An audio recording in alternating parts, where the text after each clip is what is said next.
Today, we're going to be talking about some of the most impressive FNAF fan games the community has ever created. From incredible visuals and massive worlds, to unforgettable experiences that rival full commercial games, these projects show just how far fan games have come. Some of these are genuinely hard to believe were made by fans, so let's get into it. When you think of the best FNAF games, what games do you think of? What are your top 5 in terms of quality alone? I'm willing to bet that a lot of people share some of the same entries, and I'm willing to bet that the game we'll be talking about today is at the top of some of your lists, because it's definitely at the top of mine. The Glitched Attraction is a FNAF fan game developed by two 18-year-old developers alone. The reason I mention their age is because of how impressive this game really is, and how impressive it is that only two brand new adults managed to design it themselves. When I first learned how old these guys were, I was shocked. The Glitched Attraction is one of the best FNAF games I've ever played. I know a few of you watch my content to get suggestions for FNAF games to play, and for those of you that do not pass this one up. It is one of the most high-quality experiences of all time. Let's not waste any more time and hop into the Glitched Attraction, FNAF's most high-quality FNAF game ever made. Our game begins with us getting a text from a friend asking us to come check out the new Fazbear escape room attraction, and they tell us to bring all of our things along with us. A request that is definitely weird, but since when has weird ever meant bad in a FNAF game before, am I right? So we do just that, pack up all of our things and set out. You heard it here first. The Glitched Attraction is seriously a Five Nights at Freddy's escape room, a concept that sounded so cool I couldn't not check this game out, and I'm glad I did. We arrive at the attraction and two helper bots explain what's going to happen, and then we have to give over everything we have. Why the fuck did we bring everything we own if we're just going to give it to some random robots? This is pretty fishy smelling, and I should know because I haven't showered in 8 weeks. With the general rules explained, we continue onto the first section of the escape room as chipper as we can be. We're kicking our feet and heel clicking and shit, we're so giddy. Not knowing what we're getting ourselves into, we can dive into the first room of the Glitched Attraction.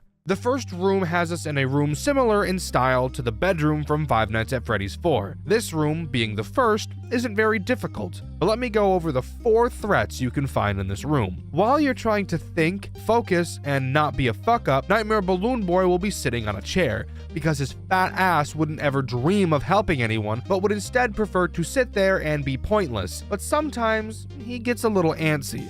You can tell when he's like this because he will visibly seize in his chair until you shine your flashlight at him. It's weird that doing this causes his seizure to stop though, because when I quickly shined a flashlight in my epileptic friend's eyes, he went comatose on the ground and started foaming at the mouth.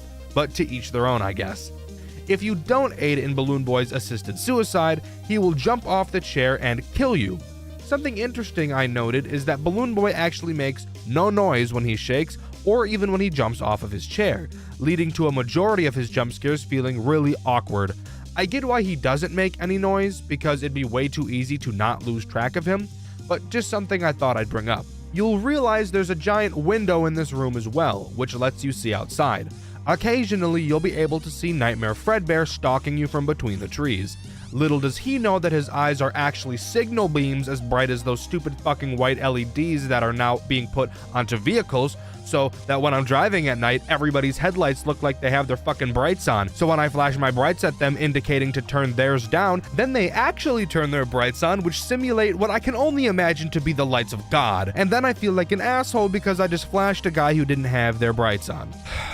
Sorry to go off on a tangent like that. I just really had to get my frustration about LEDs on cars out of the way, and I really didn't have a good outlet to do so. Anyways, you'll see Fredbear slowly inch closer to your window throughout the challenge, and when he gets super close, you'll have to close the curtains until you hear him laugh, signaling to you that he's gone away, and then you can reopen the curtains. Why on earth do you not just choose to keep the curtains closed the whole time then?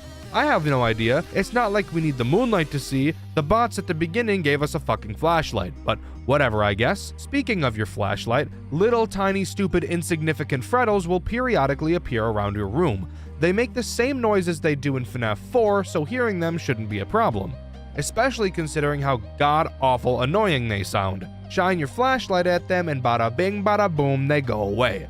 But if you let 3 stay in your room and assault your eardrums for too long, 2 of them will grab either one of your butt cheeks as the third dives headfirst into your rectum, which some of you sick fucks may find pleasing, but I for one do not. The final threat you have to worry about is Night Marionette. If you somehow, by some miracle, haven't noticed in the footage I've been showing on screen so far, there is a giant hole busted into the wall of the room, which is very poorly boarded up. Why is it boarded up? I hear you asking. Oh yeah, forgot to mention, it's only because, Satan is in there, with enough tentacles to make hentai for the next 9,000 years. But, putting that thought aside, Night Marionette will occasionally give a sound cue to let you know she's there. If you look at the hole, you'll be able to see those tentacles creeping out. At this point, you'll need to make a mad dash to the Golden Freddy suit, which is conveniently placed in the room with you, and hide inside of it. Once you do so for long enough, Night Marionette will leave. Now, hold on. I'm not done talking about this stupid fucking Golden Freddy costume yet. I have some complaining to do, if you could imagine. This Golden Freddy suit takes about, 2 fucking decades to put on. I'm not kidding. You will feel like this game is broken or has paused as you are putting this fucking thing on. But if that wasn't enough, taking it off is somehow even worse. Rather than just exiting the costume, instead, the game thought it would be a great idea to have you teleport out of the costume, where you think you'd be able to continue moving around and interacting with things. But no, that'd be too convenient. Instead, once you teleport out of the costume, you have to just stand there for about 4 seconds doing absolutely nothing. No moving, no using your flashlight, just standing there like a dunce as time still passes around you. While in the Golden Freddy costume, did you happen to notice that Balloon Boy was tweaking out? Okay, cool. Night Marionette's gone, let's quickly exit the costume and flash Balloon Boy. Oh wait! Instead of flashing Balloon Boy, i.e. saving your own life, let's instead stand there like we have an iron deficiency for 5 fucking minutes as Balloon Boy twerks his fat jiggly ass all over his goddamn chair. I really needed to get that out of my system. Surely I won't have to complain for the rest of the video now, right?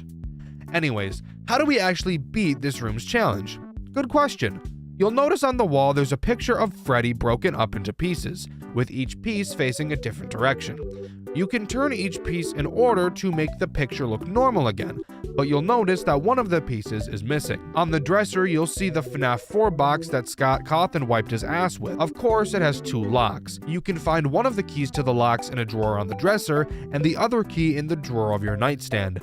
Using both of these keys to unlock the locks on the box, bars, opens it, revealing the last piece of the Freddy puzzle. You can take that piece and put it back in place to finish the puzzle, revealing a 6-digit code. Quick tip, this number is randomized every time you play it, so no fast speed running for you, sucker. Going back to the nightstand, you can open a door to reveal a safe.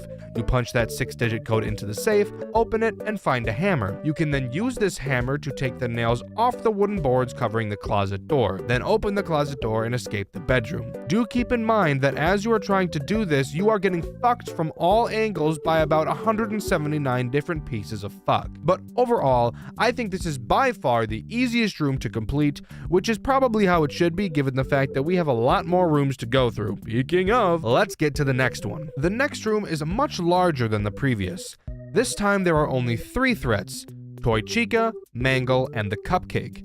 This room is basically a big circle. Chica will walk around the circle patrolling for you.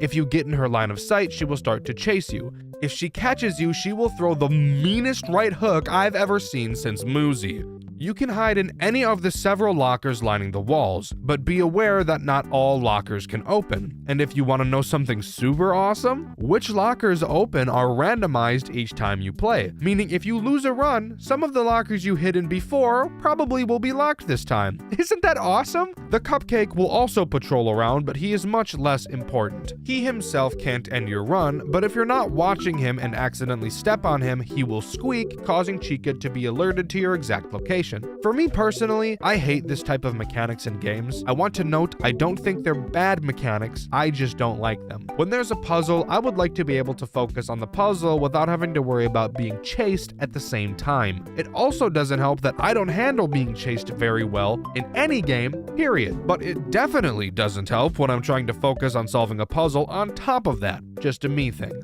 But if that wasn't enough for my poor heart to handle, we have Mangle tacked on top of that. Mangle is hiding in the ceiling throughout the challenge. Occasionally, you will hear vent noises. When you do, that's when you know Mangle is about to drop down on yo ass. She has two possible drop locations. If you hear the vent noises on a side of the room that you're not on, you can safely ignore her as long as you don't then move to the side she's on. But if you hear her on a side of the room that you are on, you have two options. You can either A, move to the other side of the room, which might be a problem if Chica is over there, or B, hide in a locker. If you don't hide and Mangle happens to see you when she drops down, she will start to chase you. And unlike Chica, when Mangle chases you, there's no way to make her stop. At that point, even hiding in a locker won't be enough to be able to protect your cheeks. So, about the puzzle I was bitching about earlier. You'll notice a large door locked via a pin. The pin is 6 digits long and consists of 6 different symbols. Around the dark room, you'll have to find sticky notes on the walls that correlate each symbol to a number, which will give you the code order needed to unlock the door. If you couldn't have guessed, yes, this is also randomized each time you play. Simply find all the notes, type in the code, and you're done. Come on, you didn't really fall for that, did you? That was way too easy. This is a FNAF game, remember? And according to the FNAF game dev rules, difficulty equals quality. So let's make this as hard as possible. After opening up the door and flipping 4 switches to turn the power to the room on, a whole new world of fuck opens up to us, including a brand new threat, Withered Freddy. Withered Freddy sits inside of a music box, which I find weird because the marionette is literally in this room. I don't know why they didn't just use her for this mechanic, but whatever. Freddy's music box will slowly wind down, and if you don't keep it wound up, he will right hook, shatter the glass, hop out, and chase you. Just like Mangle, there's no hiding. If you hide inside of a locker, Freddy will stand outside of it and wait for you to come out. And when you do, you guessed it, he eats your ass. But because the devs of this game hate their players, if you wind Freddy's music box up too much, he will also shatter the glass and then shatter your sphincter. Cool.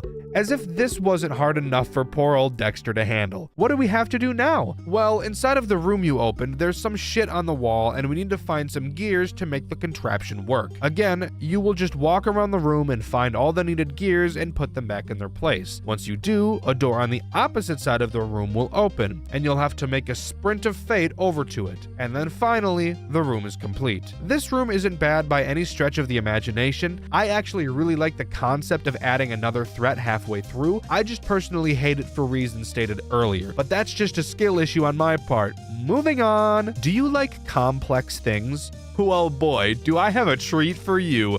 The third room challenge is a nightmare. Let's waste no time and do a Tolarian Community College level threat assessment. This room has 4 threats: Springtrap, Dreadbear, Phantom Foxy, and Phantom Balloon Boy. Phantom Balloon Boy is simple, so let's cover him first. He works just as he does in Five Nights at Freddy's 3.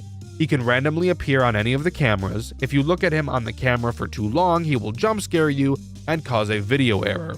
Except the video error in this game just means that the camera he jump scared you on can never be used again for the rest of the run, which I promise you is a very bad thing, and the reason will be revealed later. Phantom Foxy can appear in any of the 2 doors connecting to your office. If you look at him for too long, he will charge at you and jump scare you, causing a level of hallucinations to appear. If too many levels of hallucinations appear at once, it's game over. Now, let's talk about the real threats of this night: Springtrap and Dreadbear. Dreadbear can be seen on the cameras and will attack either one of your doors. Do note that you can close these doors and they each have their own power supply. But Dreadbear is unaffected by the doors and will break them down if they're in his way. You'll have to watch the cameras to see which door he will be attacking, and when you see him charging towards one, you will have to hide under the desk on the opposite side of the desk to where he is coming from in order to stay out of his line of sight when he enters your office. Eventually, he will leave and you'll be safe to come back out. Springtrap is a goofy little thing, to say the least. Springtrap will climb through any of 3 vents, which you can see on the cameras. 2 vents bring him to your respective office doors, and the third leads to the vent that is directly above you. If you see Springtrap climbing through a door vent, you will have to simply close the door to the side he's going towards. If you see him climbing through a vent that brings him to the top of your office, you'll need to quickly turn off the power to the office and hide under your desk. He'll drop down, and once he can't see you because the lights are off, he will leave. You got all that down? Good. Because we have a whole load more of fuck to talk about next.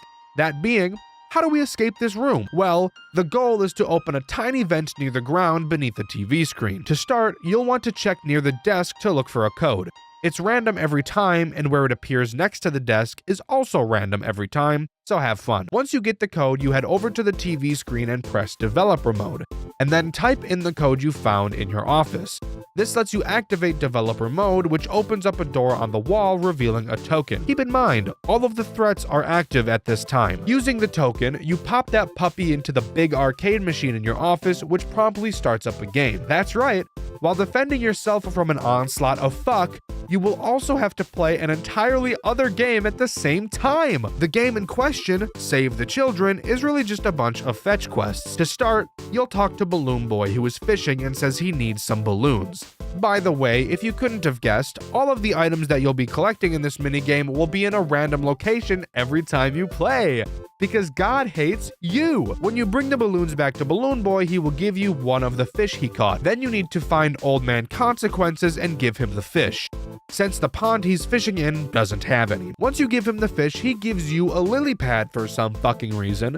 Don't question it. We don't have time to question it because I neglected to mention there's a fire spreading through the building as you're escaping, and if you take too long, it will reach your office and kill you. No, I'm not joking. Oh, and again, keep in mind, all of the threats I mentioned are still pulverizing your butthole. Once you have the lily pad, you'll take it back to Balloon Boy's pond and use it as a bridge to talk to this fucking robot thing. The robot says its watch is broken, so fuck you, go look for a clock. Once you find the clock and bring it back to the robot, he gives you a penguin, I think is what that thing is. Then you take the penguin over to Lolbit, who gives you a key to unlock a gate, which then leads you to an area where you need to unlock another gate. Yes, this minigame is still happening right now. You spelunk into a cave and talk to some dude who thinks the cave is too dark. You then have to leave the cave and go look for a torch, head all the way back and give the torch to him. He will then give you a key to unlock the other gate, and when you do, you'll exit the area, leading to a William Afton cutscene where he goes sicko mode inside of his Springlock suit. And finally, you have to sit there and wait as the game reboots. Again, we're on a time crunch, so your butthole will probably be puckered at this point. Again, threats are still up the wazoo right now, so don't get comfortable. Once the system reboots, you'll get another 5-digit code which you can use to unlock a box on the office desk, which reveals a key. You then use the key on a keyhole in the fucking wall for some reason, and at this point, no matter how much time you have left, the game will start to count down from 6. Once the fire reaches your office, the small vent I mentioned at the beginning of this room will finally open, and you'll be free to crawl through it, but not before Springtrap lunges out and grabs your ankle with lust in his eyes and shit. You quickly close the vent and decapitate that bitch, and finally, you complete the room. Holy shit, this room gave me a panic attack and made me shart my pants. Shall we begrudgingly move on to the next room? I think so. Let's keep this gravy train rolling. Do you enjoy having headaches? If you do, this next room is for you. Let's go over it together. I'll hold your hand. This room is made up of 2 hallways, 2 windows, and a bunch of screens, a small elevator, and a life-size 7-foot-tall circus baby animatronic. The goal of this room is to put baby back together, but I'm getting ahead of myself. Let's first go over the threats this room has to offer. The first threat is Ballora. At times you will hear her music box begin to play. Depending on which side of the room you hear the music coming from, you'll need to go over to that side's hallway and press an electric shock button that will electrify the doorway, shocking Ballora and making her go away.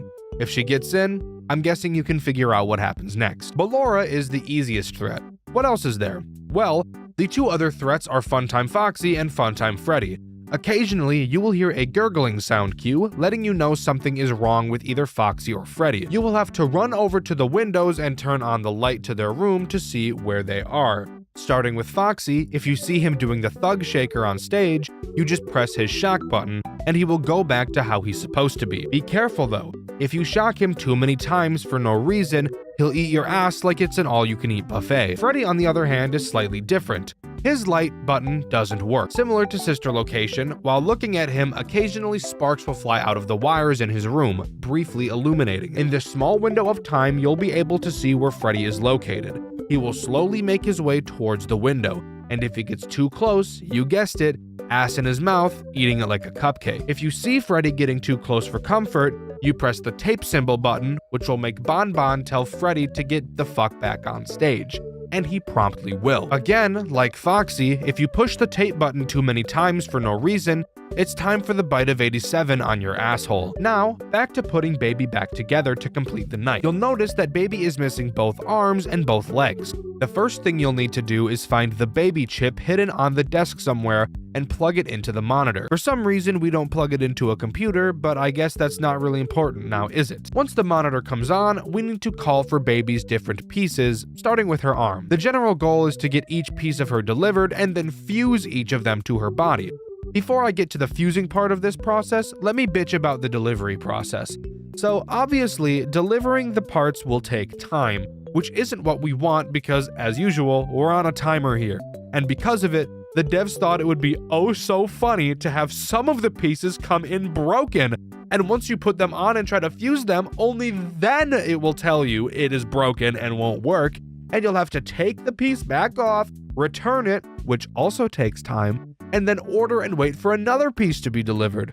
Why was this necessary, guys? What neuron fired off in your brain that made you think, how can I be Satan today? Anyways, let's talk about fusing, because this is really where the headache of this challenge comes into play.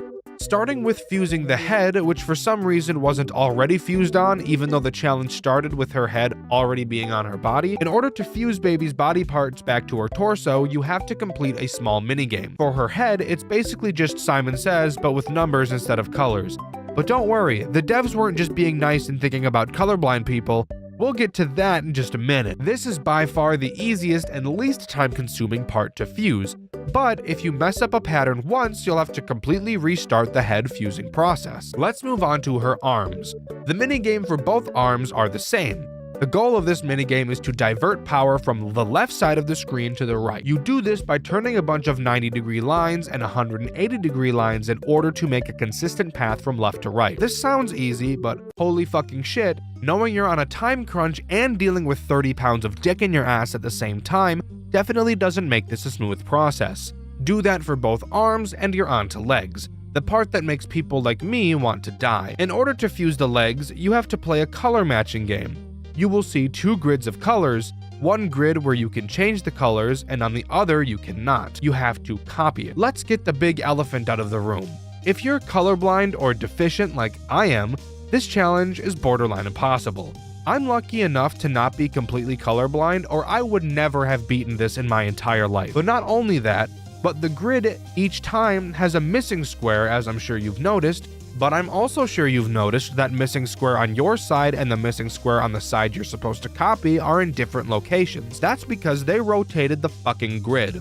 Talk about a headache, am I right? Maybe I'm just brain dead when it comes to this, but trying to comprehend where each color should go when it's rotated was just not a fun experience at all. I'm not even going to lie to you. But once you finally finish fusing all of baby's pieces back together, a voice will come over the speakers telling you that all of the animatronics have been deactivated, and that you should exit through the hall on your right. When you do, you'll be led to the sister location elevator. Getting inside, it will slowly descend and then stop. You'll hear something laughing at you for a while, and then the elevator will suddenly drop and you die. The end.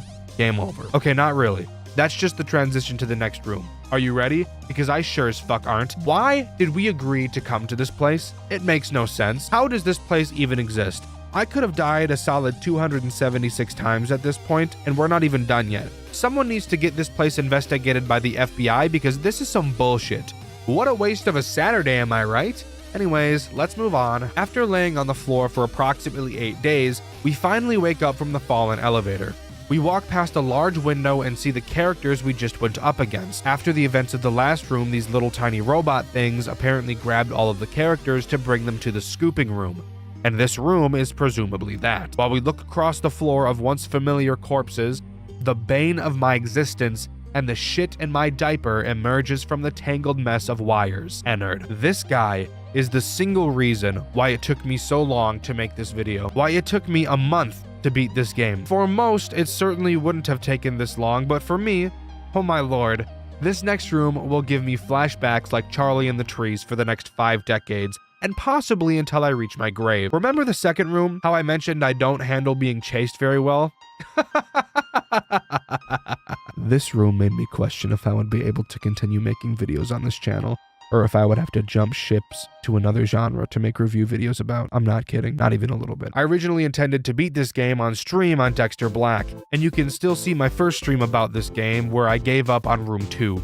Well, for the people who tuned into that stream, know now I didn't give up. But you should also be grateful that I didn't stream this entire process because I spent tens of hours trying to beat this next room alone. Let me explain why. Room 5 is the epitome of everything I hate in a horror game. Literally all the way down to the last detail. I'll give you a warning right now. This is 100% a me problem and is totally my subjective opinion. So, the only threat in this room is Ennard. Thankfully, there aren't any more, but dear lord, Ennard is all it needs. In terms of where we are story-wise, the elevator crashing was definitely not intended to happen, as upon beginning this room, we don't get a monitor telling us what our goals are. This is cool as a passing thought, but it's not really cool when you stop to think that there is absolutely nothing to explain what it is I need to do to complete the challenge. Upon beginning, we're given a wind to power flashlight and some writing on the wall telling us to light up a solar panel using the flashlight. Now, I'm already going to pause real quick. We're being shown a new mechanic, the wind up flashlight and solar panel. Cool. Now tell me, do you suspect we need to light up solar panels ever again in this entire challenge? Or the entire game? I'm assuming you said yes, but you'd be completely wrong. No, there's not a single other solar panel in this entire game. So please, tell me, why the fuck were we shown this? Showing us the flashlight makes sense, but there were countless other ways to do it in a much better way than showing us another mechanic that is never used again. This is exactly like the gun in Muzi. But continuing, once we light the solar panel, a large door opens and the challenge truly begins. The overall goal of this challenge is probably the easiest we've seen so far. It's broken up into 5 distinct tasks. Step 1, find a crowbar. Step 2, use the crowbar to force open a drawer near Kyle's desk to get a keycard. Step 3, use Kyle's keycard to open a door, allowing you to turn a generator on that powers computer monitors throughout the room. Step 4, find all 3 computers and input 3 colored fuses into each. The fuses are conveniently placed in boxes right next to the computers, so I appreciate that. And step 5, go back to the generator and turn on the central power, which opens the door, allowing you to climb a ladder and beat the challenge. Sounds simple, right? Well, yes. It is simple, but now I need to talk about the problem. Ennard. Ennard will be patrolling the giant maze of a room the entire time you are performing these tasks. If he sees you, he will begin to chase you. If you get caught, you will lose all progress you've made throughout the challenge. Let me tell you another fact. Unlike every room in this game so far, this room ain't small. No, this room is very fucking large. I hate everything about life. Let me complain about some more stuff. If you are near Ennard, he will hear you and be alerted to you if you do the following. Wind up the flashlight. Makes sense. It's really loud. I can understand that one. If you run. Okay, yeah. I've seen that in other games before. Running is louder than walking is, and walking. That's right. If you move, period, while he is anywhere remotely close to you, he will hear you and start to chase you. What the fuck? And once he starts chasing you, there's only 2 ways to get him to stop. The devs must have been smoking crack and playing Dead by Daylight while they were designing this section, because one of the methods used to escape an Ennard chase is by knocking over wood pallets placed around the room. Quickly break the pallets and continue to chase you if you don't hot bottom out of there at light speed. What's the second way of escaping a chase? I hear you asking? Well, it's by stunning Ennard. How do you stun Ennard? I hear you asking again. That's a great question. I have no fucking idea. I'm not joking. I literally have no fucking clue on earth how, on God's green fuck, you're supposed to stun Ennard. How do I know you can stun him? Well, every time you die, which, judging by the fact it took me borderline a month to beat this challenge, I did quite frequently, you will get a tip on the loading screen. One of these tips tells you that stunning Ennard will give you more time to run away than knocking over a pallet will. So I know you can, but the game doesn't elaborate on how to do that as far as I'm aware. So to this day, I still have no idea how to stun Ennard. I don't know what the hell the game is talking about. I'm stumped. But I'm not even close to done talking about this section of the game. No. I spent a fucking month on this. I can dedicate a few pages of my script to it. You can sit down and listen, I don't care if this video ends up being an hour long. You see, there is a very large, steaming hot, glaring issue with this challenge in specific. Since it's technically not a part of the canonical attraction, there's no tip screen at the beginning. But with no tip screen, there's no telling anyone fuck about fuck. So, as I said, there are 3 computers around the level. Each computer has a box of fuses with differently colored patterns on them right next to them.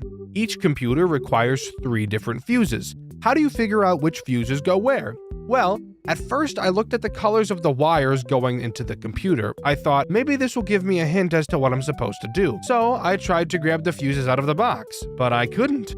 So then I thought, oh, maybe these aren't the fuses, and the actual fuses are randomly placed around the map. So I went to look. I looked, and I looked, and I looked, but I never found any fuses. Eventually, I died for probably the 48,000th time to see a tip appear on my screen. You won't be able to pick up fuses until you turn on the monitors. You didn't think to tell me that? You didn't think that was important information to give out earlier? This is why we need the fucking tip screen, asshole. But fuck me, whatever, sure. So then I started trying to figure out how to turn the monitors on. I tried seeing if I could press the buttons on the monitors, but that didn't work, so then I decided to try and find something else to do. Eventually, I found a note next to a door mentioning that Kyle leaves a keycard in his desk to open said door. Okay, cool. Something to do has just fallen into my lap. Let's go find Kyle's desk. Luckily for me, desks are in the same location every time you play, so we don't have to worry about those being randomized. After looking for a very long time, because again, I don't handle being chased well at all, it's like I fucking lock up and start freezing. I don't know what's wrong with me, I just can't handle it. So, most of the gameplay boiled down to me moving incredibly slowly and taking way more time than I ever needed to complete this challenge. But that's how I personally had to do this if I wanted to play it myself, which is also why the footage you're watching right now isn't mine.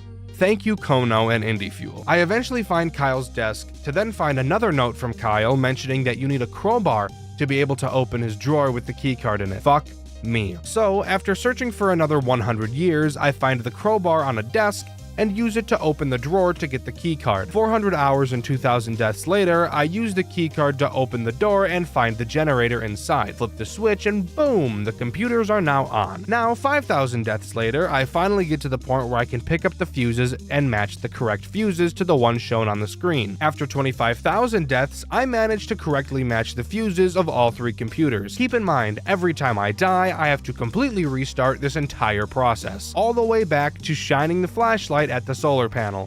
I'm on the verge of death. So finally, I make it back to the generator to turn it on and finish this godforsaken challenge. And I do, expecting the door next to it to open. It doesn't. Come in real close for me.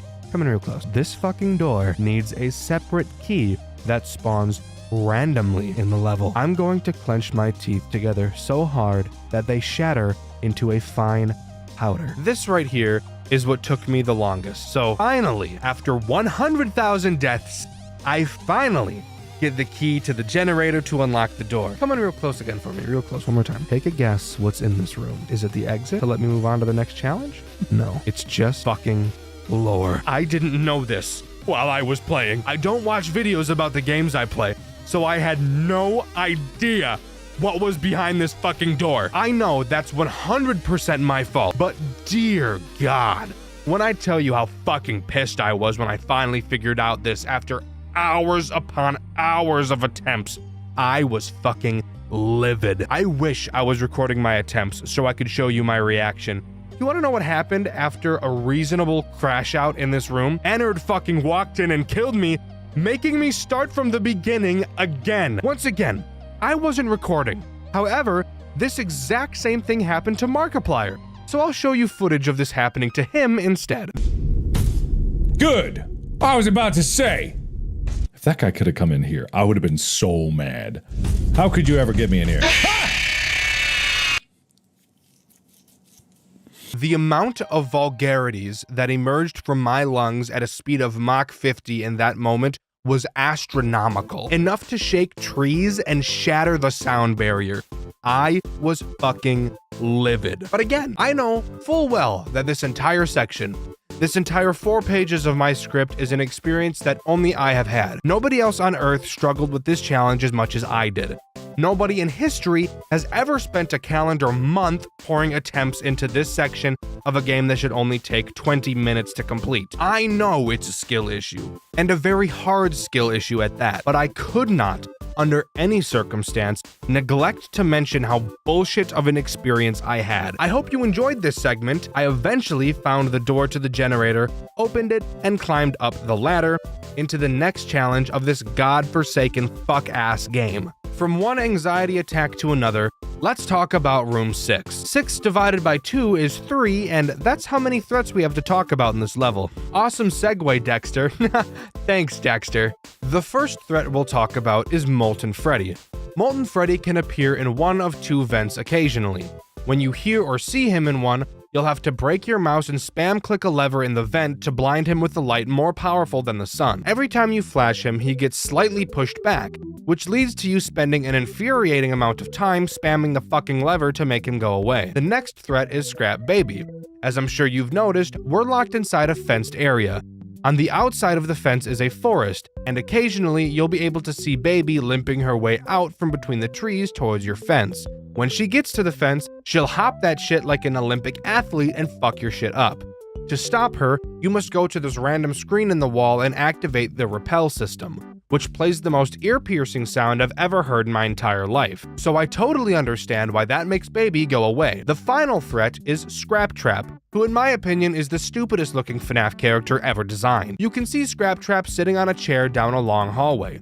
You must watch him closely as he will slowly start to move until his head is eventually in an upright position. When it is, you must use the same screen you used for Baby, but instead close the door and use the call system to lure him to you.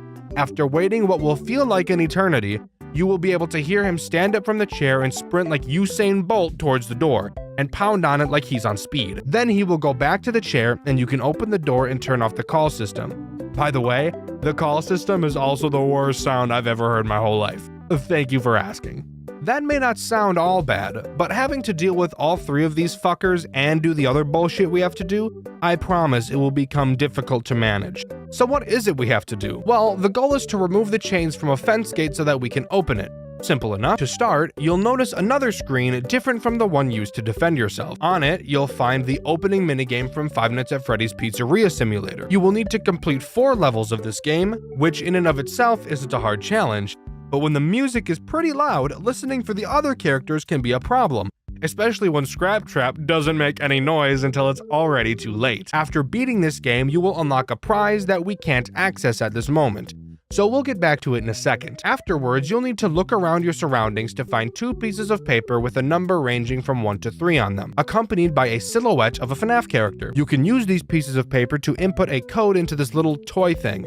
I don't know what this thing is, if I'm being honest. You only need 2 pieces of the code because you can just brute force the last one. After getting the code correct, a key will emerge. Take that key and run down the hall and unlock a door to the right of Scrap Trap. This is personally where I think this level gets specifically hard, since we'll be spending most of our time in here now, meaning we won't be able to hear Scrap Trap and Molten Freddy. So if you forget to check on them, it's basically GG's. Inside this new room, we can finally obtain the prize we got from beating the Pizzeria Simulator minigame, a Faz coin. You'll notice a projector that's projecting a cut-up piece of paper on the wall. If you pull a lever on the same wall, this tiny little Freddy I can't remember the name of will try to read the projection. But he obviously won't be able to do so because it's only a small piece of a paper, you fucking idiot. Using the Faz coin, you can go back into Scrap Trap's room and insert it into Rockstar Freddy's stomach, and then press 3 buttons on his body in an order listed on a piece of paper. This makes sense, by the way. This will cause his mouth to open, revealing the other pieces of paper you need. Slap those bitches on the projector and put them together like a puzzle, which, side note, is a pain in the ass for no reason. The controls are super janky. Slap the lever with your big Coke can penis, and have bitch Freddy read it. When he does, a door next to Rockstar Freddy will open with some bolt cutters inside. You can use these bolt cutters to cut the chains off of the fence and escape this level. This level might not seem as difficult as some of the other ones have, and while none of these levels are particularly difficult in terms of what you literally have to do, all of the levels, and this one specifically, build up so much stress and really test your nerve control. After jumping down some weird looking cellar door, we enter a new room with a computer in it. It shows an error that it detected human movement. Obviously, we just entered the room, of course. While reading through the files on the computer that detail a plan to revive someone through our corpse. Another human detection error shows up on screen. Knowing that we haven't moved, we turn around and get our shit smacked up by Vanny and get knocked out. Fun fact, you can actually spot Vanny spying on you in almost every other level in the game if you're looking closely enough. Just something cool I thought I'd bring up. We wake up to Vanny dragging us into an unknown room. And rather than me explaining what happens next, I'd rather just show you.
Afterwards, we walk through what appears to be memories of the Bite of 87 events, and the game comes to a close.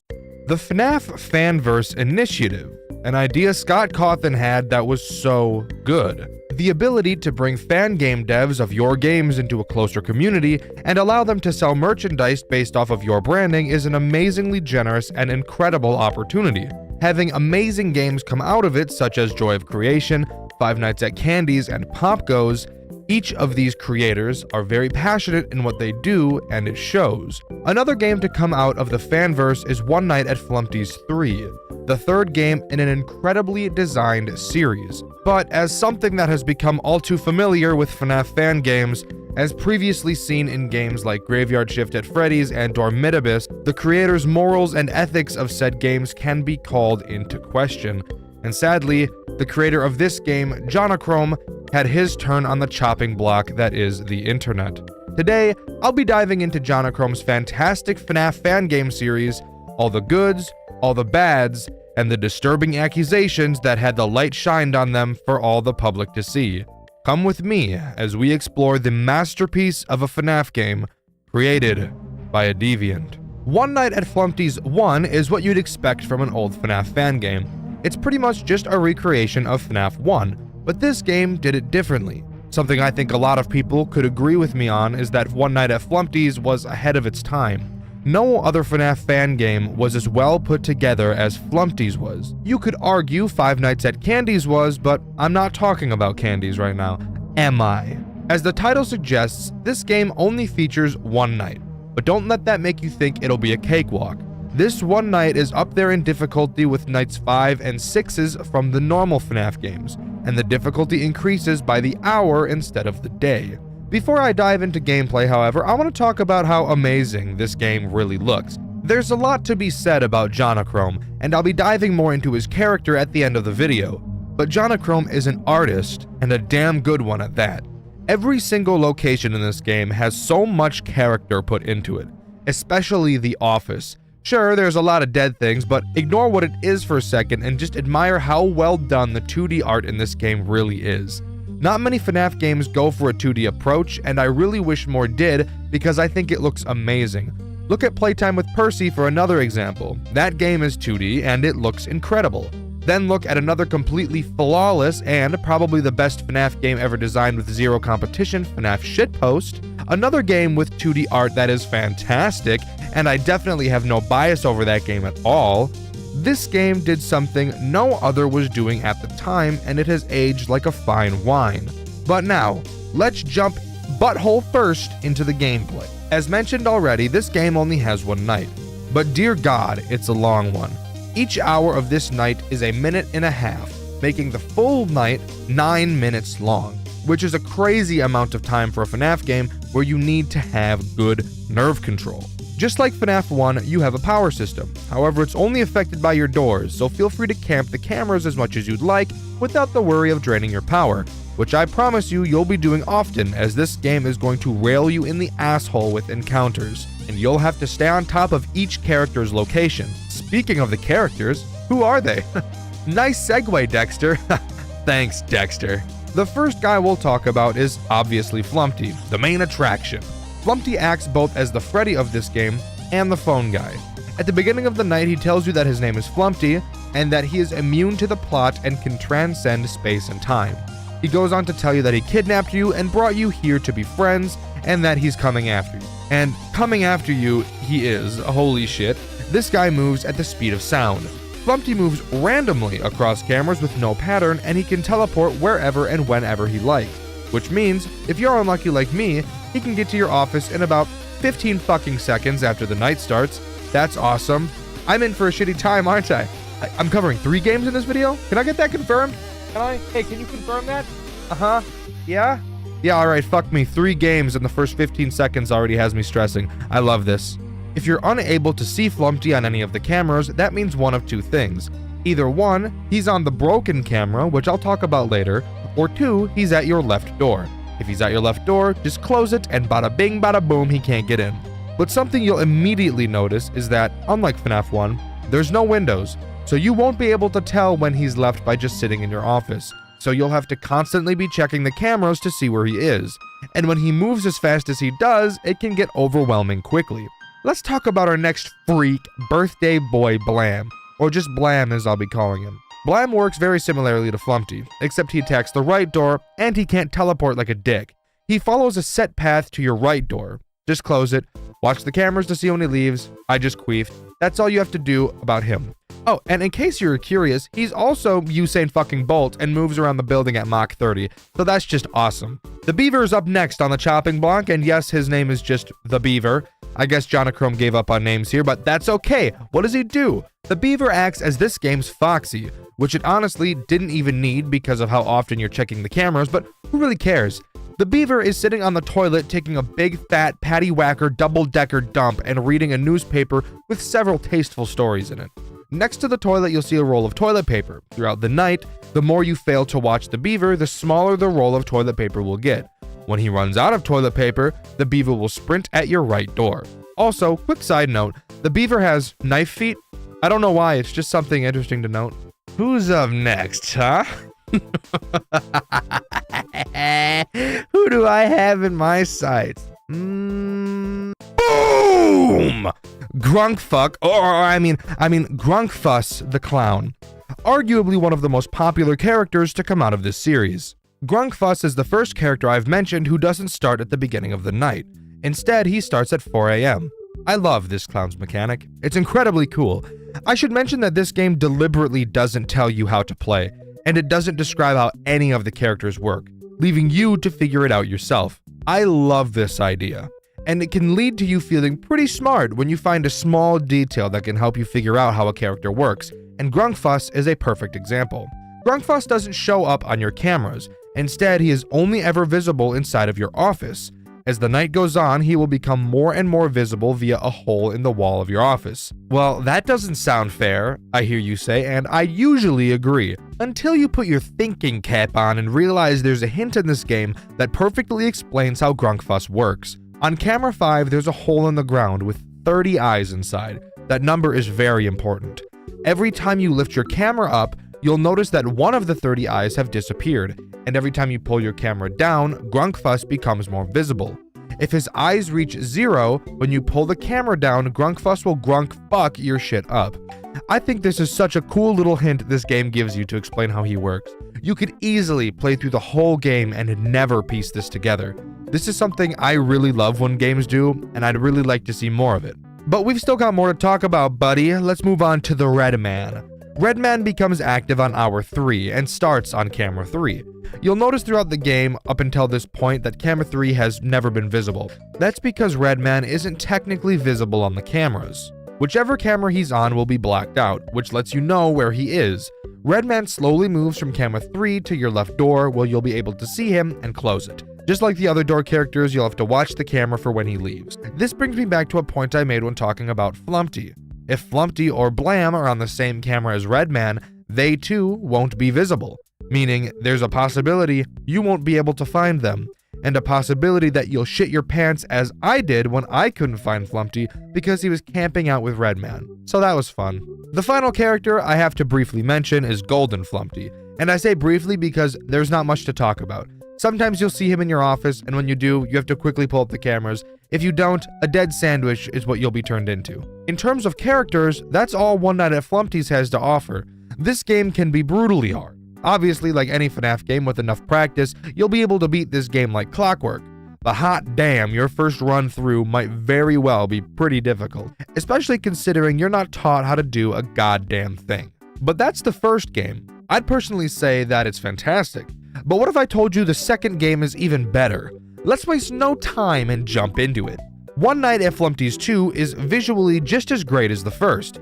Each setting looks fantastic. The game is significantly harder than the first, mainly because there's much more to focus on. To start, this game's phone call actually explains the rules, like a little bit. You're gonna have to do a lot of trial and error, but hey, it's still more than the first game gave us. The phone call this time around is a short song, which, that's just lovely, isn't it?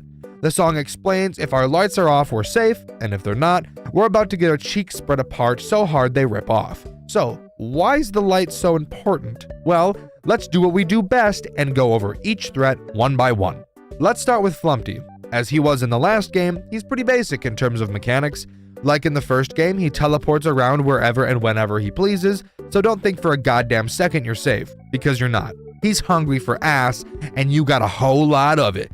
He a hungry bitch.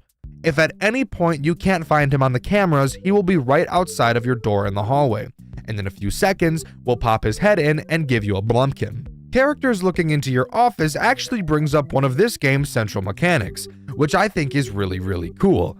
On the bottom of your screen, you'll see an exposure meter. If at any point that meter fills all the way up, it's time for Flumpty and his friends to eat toast off your ass without the toast. When Flumpty peeks his head in, he will have his hands over his eyes to play a quick game of peekaboo with you. Be lucky that he's forgiving like this, because no other character from this point forward will be. While he has his eyes covered, your exposure meter will not increase. This gives you about half a second to turn the lights to your room off. After a few seconds, he will leave and you can turn your lights back on. But before we continue, let's go over what else happens when you turn your lights off. Let me quickly go over the camera and something I noticed about these games that I really like. Notice how in the first game, the camera didn't waste any power. Well, in this game it does, but it does it in a much more engaging way than it does in other FNAF games. Rather than just lowering an arbitrary number, you'll notice on the bottom of your screen you also have a laptop power meter, your laptop being your cameras. While your laptop is up, that meter will decrease, and when you put the laptop back down, the meter will slowly charge and increase again. I love this mechanic. It's still consequential to sit on your cameras, but it still keeps you in control. These games have such good balancing. I struggle to find other FNAF games to match in this department. If your laptop meter is to go completely empty, it will forcibly close and you'll have to wait for it to charge all the way back up before opening it. And when you do, you'll have to wait for the laptop to reboot. This may not seem like a very big deal, but when watching the cameras is as important as it is in this game, having to wait those 10 seconds can feel like an eternity. But back to turning the lights off. When the lights are turned off, you cannot access your cameras, and your laptop will not charge. This is one of those multiple ways this game keeps you from sitting alone in the dark. Something I think all of you chronic gooners should take note of. Blam Birthday Bitch Boy is next. He, like in the last game, works almost the same as Flumpty, moves around a set path, goes to your office, takes a sneak peek at your bits. However, this motherfucker don't play no games. No peekaboo for this guy. Once he's looking, your exposure meter starts to climb. This leads to you needing to watch the cameras and track his location, because even multiple small slivers over how godforsakenly long this night is will start to add up and lead to your asshole looking like a cave. Blam increases your meter faster than Flumpty does. Even though Flumpty is literally a chaos god of death, he increases your meter slower than any other character in this game. Something I think says a lot about his character. I'd say he's just a little harmless guy, but he also has canonically killed 1 billion birds with one stone. No, I'm not joking. Grunk Fuckass the Clown is also pretty similar to how he was in the first game. Psych! I fucking lied, bitch! Go look in the mirror at how fucking stupid your face is. You actually thought for a second I wasn't gonna lie straight to your stupid, dumb, ugly face, but I did. Anyways, Funko Pop the Clown can be seen crouched on camera too. Around 2 a.m. he will become active, with a hole appearing on your wall and a patience number appearing on camera too, and quickly decreasing. Once Grunkle Stan the Clown's patience wears thin, he'll pop his head through the hole in your wall and dramatically begin increasing your exposure meter. I'm talking Tyson Gay levels of quickness, and I say Tyson Gay instead of Usain Bolt because there's one character who increases it even faster. Eyesore is technically another character returning from the first. Remember the eyes that appeared in the hole on the floor that showed how many times you could flick up the camera before Fuckhead the Clown would ream you from behind? Yeah, that's him. That's Eyesore. Eyesore will start on camera 1, but won't be active until 4 a.m. Keep in mind, each hour in this game is long as fuck. He'll make his way to your office and peer in. When I tell you, the speed at which this bastard eviscerates your exposure meter is faster than the speed at which I bolt to the toilet after Indian food. I'm not lying. I suppose it makes sense given how many eyes he has, but like, damn, don't let this guy eye bang you for too long, no matter how sexually attracted you are to it. The last returning character we have to bring up is Redman. But Dexter, what about the beaver? He fucking died. He fell into the toilet and fucking died. Are you happy? I didn't want to have to tell you, but you pulled my leg. Dick? Anyways, Redman. At random points during the night, warning pop-ups will appear on your laptop. If you're not in your laptop, it will be signified next to your camera button with a warning sign like the music box from FNAF 2. When you see this warning message, it will be accompanied with a loading bar. If the loading bar fully increases, you'll be as dead as disco. All you have to do is click cancel. If you lose to Redman in this game, I have no sympathy for you. You have to try and lose to this guy. What about new character? Well, there's only one, but he's pretty sick. The Owl. The Owl will appear on your cameras taking a fat-ass nap. Throughout the night, he will open his eyes and eventually leave the urinal he's perched on. When he does, you'll have to quickly check your vent cameras to see which vent he's about to assault you through. Once you know, you'll have to close the vent in your office in accordance with which side the Owl is attacking you from. If you don't, you guessed it, ask buffet and you're the main course. The vents don't waste any power, but only one of them can be closed at a time. So there's that. Additionally, you can close the vents even if your lights are off, which is incredibly generous and really just adds to the flow and pattern this game has. The final character I want to talk about is Golden Flumpty. So I guess I technically lied when I said Redman was the last recurring character, but fuck you. He works the same way as he did in the first game. Sometimes you'll see him in your office, either quickly turn the lights off or pull up your camera and he'll leave. Whoopity-doo, lore or something, I don't really know. That's all One Night at Flumpty's 2 has going for it. Well, it has a difficulty mode called Hard Boiled, which drastically increases the difficulty of the night, but it doesn't change any fundamental game mechanics, so I don't think it's worth diving into. One Night at Flumpty's 2 is such an enormous step up from the first, and that's saying a lot considering how amazing the first game really was. With the third game right around the corner, I can't wait to see what Jonachrome came up with. Oh, did I say right around the corner? Sorry, I meant 6 fucking years later. One Night at Flumpty's 3 released in 2021. Jonachrome made it clear he was never interested in making another Flumpty's game after 2, but the only reason he did is because Scott reached out to him for the Fanverse initiative. So what does 3 have to offer, and does it live up to the last 2? Flumpty's 3 is just like the last in one way. The art is phenomenal. Every single scene is fantastic and full of references. It makes the game very fun to look at. The office in this game is very frozen. You'll notice a thermometer in the corner of your screen. It's very important that you keep yourself warm and not let that meter reach empty, or you'll freeze to death like a bitch. You can go over to the furnace to have it slowly increase, and you'll need to be doing this throughout the night. How about the threats though? Returning from the last 2 games, we have Blam, who works very similarly to how he does in previous games. He'll move around the building in a set path and make it to your door, which in this game is really just a hallway. The cameras don't have power, so you should be camping them as often as you can. When Blam gets to your door is when we have to talk about a new mechanic, your camera.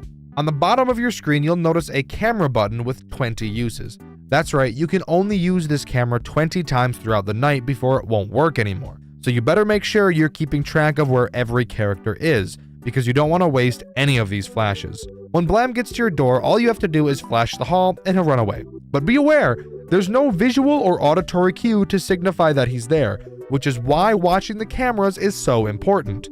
Next, we've got another returning character, which by the way, there are no new characters, so I'll stop mentioning this. Anyways, the next character is Grunk Punk-Ass Slut Bitch the Clown. He does literally the exact same thing as Blam, but with one key difference.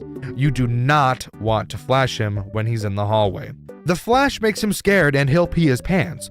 That makes him embarrassed and he'll have to kill all the witnesses, and sadly for you, you're the only witness, so guess it's time to die.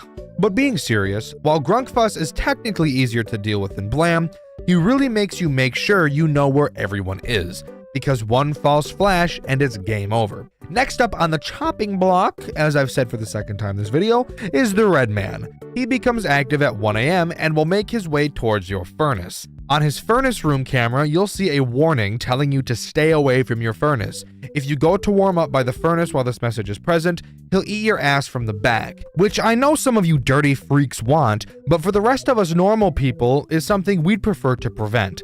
I actually think this is a really nice mechanic. Something to keep you away from the only safe thing you have is super interesting. Knock knock, who's there? I don't really know, I don't usually answer my door, but we're talking about the eyesore next. He becomes active at 4 AM and actually can't be seen on the cameras. So how are you supposed to defend yourself? Well, lucky for you, you can actually see him in your hallway. Unlike the other characters, however, you'll actually have to flash eyesore twice to make him go away. And because your camera has a cooldown, this can lead to a deadly combo with Grunkussy. You'll need to make absolutely sure he's not in the hall when you go to flash eyesore. What about the owl? I hear you asking. Well, a better question would be, what about the beaver? Better yet, how about both of them, because they're both here in this game merged together as one in the form of the bee-vowel. Talk about a freak of nature, am I right? Chat, if I ever end up looking like this freak, please pull the plug, I won't be mad. Anyways, the bee-vowel starts at 2 AM and will appear on camera 3 in the hot tub. He will gradually climb out of the tub and crawl into your vent. This brings up the other side of your office where you can actually see the vent. This vent functions the exact same way the other door does. When you know the bee-vowel is in the vent, all you have to do is flash him with your camera and he'll go away. But this does lead to a split path that you'll have to watch just as much as the door path, which can become stressful as the night progresses. Finally, we have to talk about Golden Flumpty, who is just as uneventful as he was in the last two games. When you see him on your cameras, you can't pull down the camera unless you switch to another camera he isn't on. Otherwise, he kills you. And that's all the threats. Survive until 6 AM and the final game in the Flumpty's franchise is over. In all honesty, I think this game isn't nearly as good as Flumpty's 2. I think that might be because of the fact that Jonachrome Huh? What? What about Flumpty? I didn't talk about him? Oh, yeah, about that. Flumpty is pretty pissed that you survived as long as you should have, and is even more pissed at his friends for not being able to kill you. Being a god, Flumpty sets the time back to 12 AM, murders all of his friends, and comes to get you himself. I lied. We're not even close to being done. Let's talk about this game's second night, Flumpty Night. You'll immediately notice some new stuff, but I'll talk about them as they become important. In this night, after killing all his friends, Flumpty transcends space and time and is able to morph his body and appear in multiple places at a time. He replaces all of his friends and takes a majority of the mechanics of the night. Let's go over each Flumpty clone together. It can get a bit confusing, and this night is a clusterfuck, but I'll hold your hand and explain everything as best I can. And let me tell you, my palms are clammy. The first clone to talk about is Another Flumpty. Yes, his name is literally, quote, Another Flumpty, end quote. This guy is the exact same as Birthday Boy Blam. Fireside Flumpty replaces the Red Man. Spider Flumpty, aka fucking animated Flumpty, again, that is literally his name, replaces the bee-vowel. But something cool I want to mention about Spider Flumpty is that he is gorgeously animated. Like, look at his animation when he crawls through the vent. It's gorgeous. Now we need to talk about the Flumpty clones that have their own mechanic in this game. Except not really. All-Seeing Eye Flumpty acts exactly like Grunkfuck does in Flumpty's 2. On camera 6, he'll have a patience timer, and when it reaches 0, he'll appear in your office through a hole in your wall. Also, you'll notice on this night that an exposure meter literally slides in from the side of the screen during the night, and All-Seeing Eye Flumpty will increase it. You get rid of him by flashing your camera at him. This night is about to get a lot more insane, I promise. Flumpty.exe replaces what the Red Man does from Flumpty's 2. Occasionally, a program will appear on your camera, and if you don't cancel it in time, then it's time for an ass-eating buffet. Shadow Flumpty works just how Grunkinky does in Flumpty's 1. The more you lower your camera, the further and further through positions he gets in your office.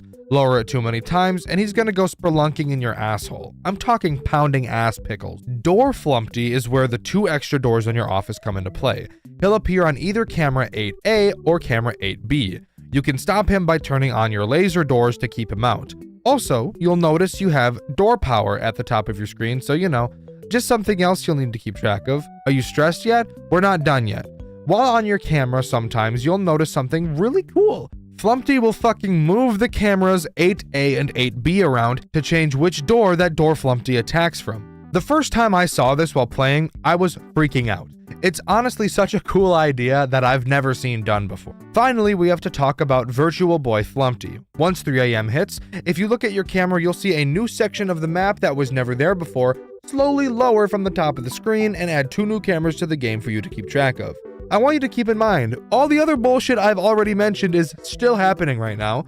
Virtual Boy Flumpty will make his way to camera 10, which you'll see has a door power switch. If you let Virtual Boy Flumpty get into this room, he will flip the switch, permanently turning off the laser doors you use to keep Door Flumpty out. So how do you stop Virtual Boy Flumpty? Well, this is really awesome. You have to close another set of doors on the fucking cameras. I swear to God I'm smoking crack because this is insane. There is actually so much shit going on this night. It's so much fun to play once you get into a groove. This is something that Jonachrome does that not many other FNAF creators can replicate. Although all of this is happening at the same time, you will almost never feel like completing it is based on luck. Everything flows together so smoothly, it's just super fun to play. Midway through 4 AM, a new song will start playing and the true boss fight begins. This final stretch is so much fun. When the song starts playing, you'll notice every single bit of your UI start to change to completely random intervals constantly. However, all of the systems still work. Sure, you can't visually see where your thermometer is at, but it's still decreasing and you will still have to manage it. Flumpty sings a little song, and if you manage to get to 6 AM, the game truly ends. We get one last final cutscene where Flumpty finally lets us leave, and we see what the world has become while we've been trapped with him. Nothing but a wasteland, and we begin to question if escaping was even worth it at all. And the One Night at Flumpty's universe comes to a close. One Night at Flumpty's was one of the earliest FNAF fan games made, and I personally think it still holds up as one of the best in the world. Each game got better than the last, which is something that sadly doesn't happen with most series. I'm very glad that Jonachrome had such good attention to detail to make sure that the games never got stale. As much as I'd love to see more games from the Flumpty's franchise, I think it's best that 3 remains the final game, and I think Jonachrome thinks that way too. Flumpty's 3 finally showed us the extent of Flumpty's power with an amazing boss battle at the end, and he even honored his word by letting you leave once you beat him. This is such an incredible ending to such an incredible game, and I wouldn't have it any other way. I think One Night at Flumpty's is as close to perfection as a FNAF game can be, and it truly shows. But of course, with the good comes the bad, and it's time to talk about Jonachrome himself and the accusations that were thrown at him. 8 days after the release of One Night at Flumpty's 3, a user on Twitter posted a twit longer stating the following. Hello, my name is unimportant in this matter, and I'd rather stay anonymous. I love this community. I absolutely have been a part of the FNAF fandom ever since 2014. The point of this is to try to make it safer for everyone and minors. Don't go attacking Scott over this. He had absolutely no way of knowing who Jonachrome really is. I also strongly insist that minors stay within their age groups when meeting friends in the same fandom online, whether artists or not. With that said, this is my testimony coming clean about Jonachrome. After seeing the release of One Night at Flumpty's 3 and how Jonachrome has insisted on staying within the community and fanverse, I cannot stand by and allow him to continue being within this fandom, and I really should have come forward much earlier when I initially found out. I was involved with plenty of his group DMs from 2016 to 2018. A girl by the name of Emily was 13 to 14 at the time, and he came all out about his relationship with her. Within group DMs we've had, Jonachrome was already in his 20s. Charges cannot be pressed as Emily would need to do it herself as she would now be 19. I have evidence to prove this with links to all of it, and witness statement, and messages from Jonachrome himself. This man should not be praised at all, and I hope this helps people see him for what he really is, and why he should be removed altogether from any community he has a high stance in. It can be gathered that Jonachrome stated he was dating this girl, but was not going to do anything sexual until she was of legal age, which some would constitute as grooming. In my personal opinion, none of that is as damning as John's own messages. In one message, he flat out admits his plan to marry Emily, who, keep in mind, is a child. Jonachrome also mentioned how they'd been dating for 2.5 years, and considering how she had her date of birth set at 2002, this would have made her about 14 years old when they started dating. It's also very clear that Jonachrome knew that what he was doing was wrong, as in 2017 he was very concerned about the net neutrality laws, which he thought would cause conflict with his being able to communicate with her. The twitlonger wasn't up for long when Jonachrome responded. The title of his response stated that both he and Emily knew that this would happen at one time or another. His response reads, "Well, if my statement means anything, here it goes. I'm not a child groomer and I'm not a pedophile. Plain and simple. I wouldn't dream of manipulating, abusing, or exploiting anyone, much less minors. And the twitlonger has no evidence to suggest that I did. It comes across as spiteful to me more than it comes across as a post made out of legitimate concern for anyone's safety. That said, I can't deny that the screenshots are real.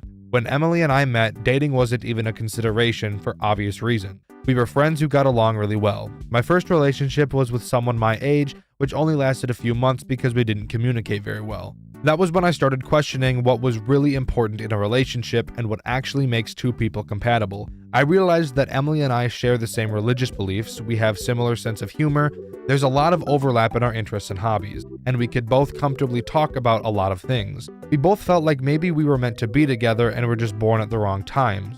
We started talking, making it clear right away that there would be nothing sexual about our conversations and that we wouldn't meet in person until she was at least 18. We enjoyed each other's company, just talking and hanging out. Occasionally we'd watch movies together. For a long time, I didn't see the harm in it. I always put her needs before my own, always claiming to do what was best for her, and in a way, I thought I was saving her from experiencing the same heartbreak I did. This year, 2021, would have been the year we met in person, with her age at 19. But this was also when I learned she was starting to have doubts about our relationship. She knew I didn't mean any harm, while also saying I had effectively prevented her from exploring other romantic options by approaching her when I did. I'd like to say I knew better, but until that moment, I kinda didn't. I'd thought I'd done everything right, and I gambled on the assumption that if we were meant to be together, it wouldn't have mattered in several more years. But the reality is, I didn't give her enough time to grow, and I shouldn't have even entertained the idea. It's a mistake I've made the one time, and I'll never make it again for as long as I live. For anyone who wishes to hear the victim side of the story, Emily and I are on good terms, and she's planning on making her own response to this as soon as she can. Regardless, I was wrong for pursuing a relationship with her. I can't change the past, but I hope that my story can at least serve as an example for others. Please, whether you're an adult or a minor, don't make the same mistake I did. You might have the best intentions and the utmost confidence in a potential relationship with someone out of your age range, and you might not see any red flags, but that's no excuse. It's not worth it. Minors should be especially careful in an online space because there are people out there who want to take advantage of it. This could have ended a lot worse. Stay safe. Later after that, Emily responded herself, and her response reads, "Jonachrome is not guiltless in this, as I'm an adult now, I'm completely aware of that. But he is genuinely a kind-hearted person who just did something to himself that he shouldn't have. As a minor at the time, of course I was super dumb and naive, but as an adult, Jonachrome was 100% responsible for his action. He has apologized to me several times, and I truly still believe he's a good person. We even talk on good terms even though we're separate. But he has recognized that he fucked up. So please, as the victim, leave the man alone. Let me clarify. He has never tried to solicit anything from me. He has never asked me to do anything I didn't want to. It was not good to consider us having a romantic relationship when I was very explicitly not old enough. But keep in mind, we've always been friends. Jonachrome is easygoing, fun to talk to. We used to watch movies together and talk about what we liked about them. We used to draw cute pictures for each other.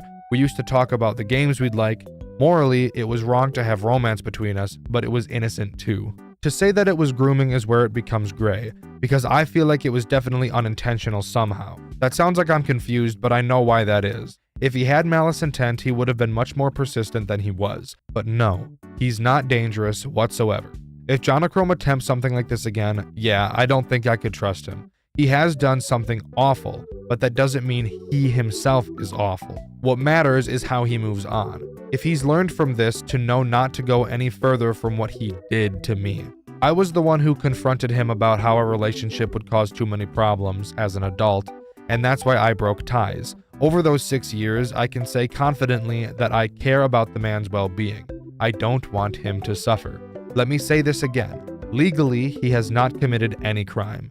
He's shown no clear intent to harm me, nor has he sent any harmful content to a minor. He is innocent in that respect, but that doesn't mean I'm excusing it. I'm just saying I, the victim, am okay. I'm also aware that no sexual stuff until legal is wrong and gross, because that does constitute as grooming. But there was still genuinely a relationship between us. Not romantically, but a friendship that we had. I can confidently say Jonachrome was a good friend. Yes, there was romance. It wasn't good by any means. He and I both knew there was something wrong with it, but I tried to pretend that it wasn't there. But please do not harass him. I can tell he's doing better because he talked to me before this mess got out. As for the person who exposed Jonachrome, I do not wish to be involved in this. I do not care about this anymore. I've moved on and so has he. If I am his only victim, then don't make any more accusations. I know this situation better than anyone. To everyone, don't say, I'm sorry this happened to you, because Jonachrome is already sorry, and to me, that's enough. I don't need your sympathy. Spread my response so people know what actually happened. As an adult, I'm not pressing any charges against Jonachrome, and I truly hope he's living his best life. He's been seeking therapy, and I do hope he'll make it out alive in this. His multiple apologies to me are proof of his self-improvement. I'm hoping this is enough. I do not want to make another statement, and frankly, I'm pissed that it even came out because he's hopefully not going to do this again, and I'm not traumatized from it. If he does it again, go ahead, talk about it. Otherwise, leave us alone. Jonachrome eventually made one more statement, which is way too long for me to cover in this video, but he basically says that he didn't groom Emily, because grooming requires sexual intent, which he claims he never had while in the relationship. John had been gone for years, but has actually, as of writing this, released a video on his gaming channel 3 weeks ago. He says he's been in therapy and is looking forward to working on more projects. As far as I'm aware, we still haven't heard from Emily or the anonymous person who brought this to light, but everyone has seemed to move on and they have accepted their faults and took accountability. While what Jonachrome did was wrong, no doubt about it, I truly think he's good at heart. I and many others all hope that this was a one-time thing, and I hope that this was a very clear wake-up call to never do something like this again, and it appears that that is the case. I and many others are excited to see what Jonachrome has in store for us, even if it has nothing to do with the One Night at Flumpty's series. Five Nights at Freddy's games don't scare me. Even the jump scares never typically get me to scream, shout, quiver in my boots, and defecate in my britches. However, the game I'll be covering today did. Not only that, but this game, this masterpiece, is probably one of, if not the coolest Five Nights at Freddy's fan game I've ever played. Today, I'll be covering their return to Bloody Nights. Released in 2023 on Game Jolt by Kazovsky, it serves as a prequel to the official Five Nights at Freddy's series, taking place before the events of Five Nights at Freddy's 2. So you already know this game is about to be packed to the brim with lore, and after hearing that, I really begin to quiver in fear, because covering lore makes me want to drop cheeks on my desk and quake my entire house. I personally care much more about gameplay. Can't enjoy the story if the game itself is worse than shitting in a public school bathroom. So let's jump right into the return to Bloody Nights.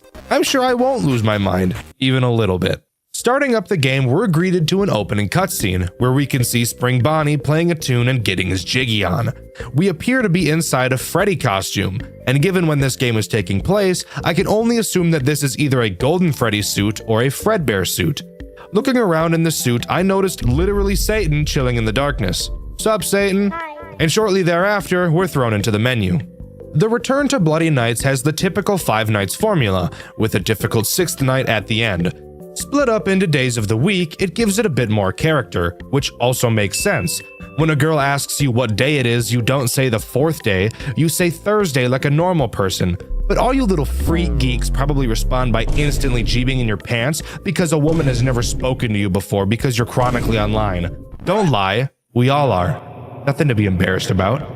Jumping into night 1, we first have to wait for a phone call to play out between Henry and William. Since this takes place before the official games, it can only be assumed that at this point in time, Henry already had his restaurant, and William was currently working on his own. Before every night, we get a phone call just like this. Henry checks up on William's progress with the animatronics. William talks and makes me incredibly uncomfortable. Seriously, the voice actors in this game did an amazing job of playing the parts. Oh, and I can't forget my favorite part, getting to hear Henry tell William that safety comes first about 800 times per phone call. I want to make sure that our establishments are safe for everyone who comes through our doors. I still want you to take your time with the project. Rushing things could lead to mistakes. But I do need to move quickly if we're going to open in time. I know, but please keep safety in mind, above all else. Honestly, if I was William and I had to hear Henry tell me the same thing a million times, I probably would have killed those kids too.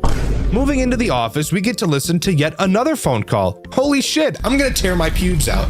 I know this game is more focused on lore, but holy shit, I downloaded the game to play it. If I wanted a story, I'd get a visual novel. In all honesty though, the in-office phone calls are actually also great.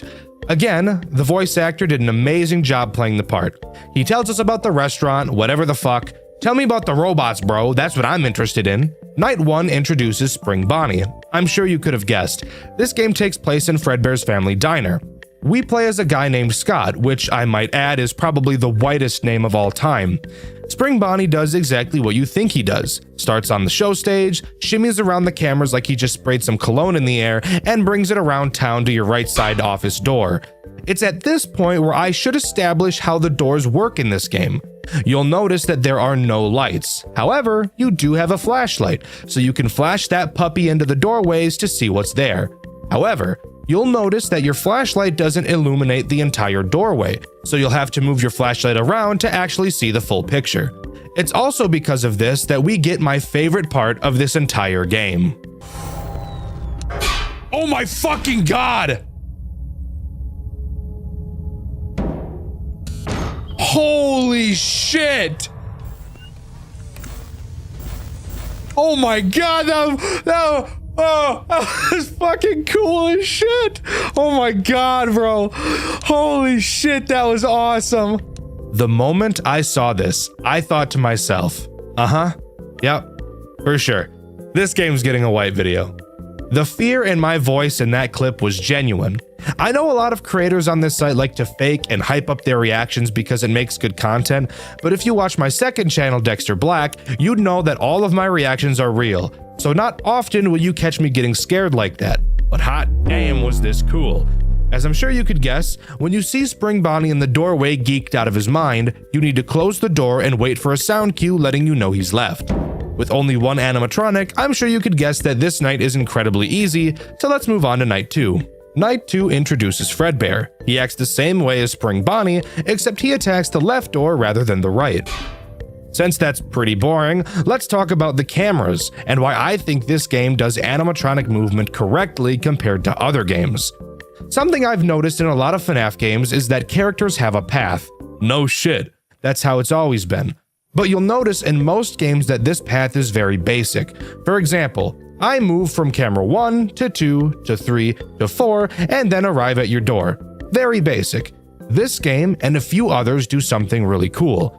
Rather than just appearing in one camera and teleporting to another, the characters in the Return to Bloody Nights will instead have multiple phases on each camera, kind of like Foxy from Five Nights at Freddy's 1, wherein, if you're watching the cameras, you will see Spring Bonnie, for example, go from the show stage to standing off of the show stage, and then he'll transfer to another camera, and in most cases, each character has at least 2 phases on each camera that they enter, which really gives a feeling of realism to the game, as it seems like you actually get to see the characters walking around rather than just teleporting from camera to camera like most Five Nights at Freddy's games.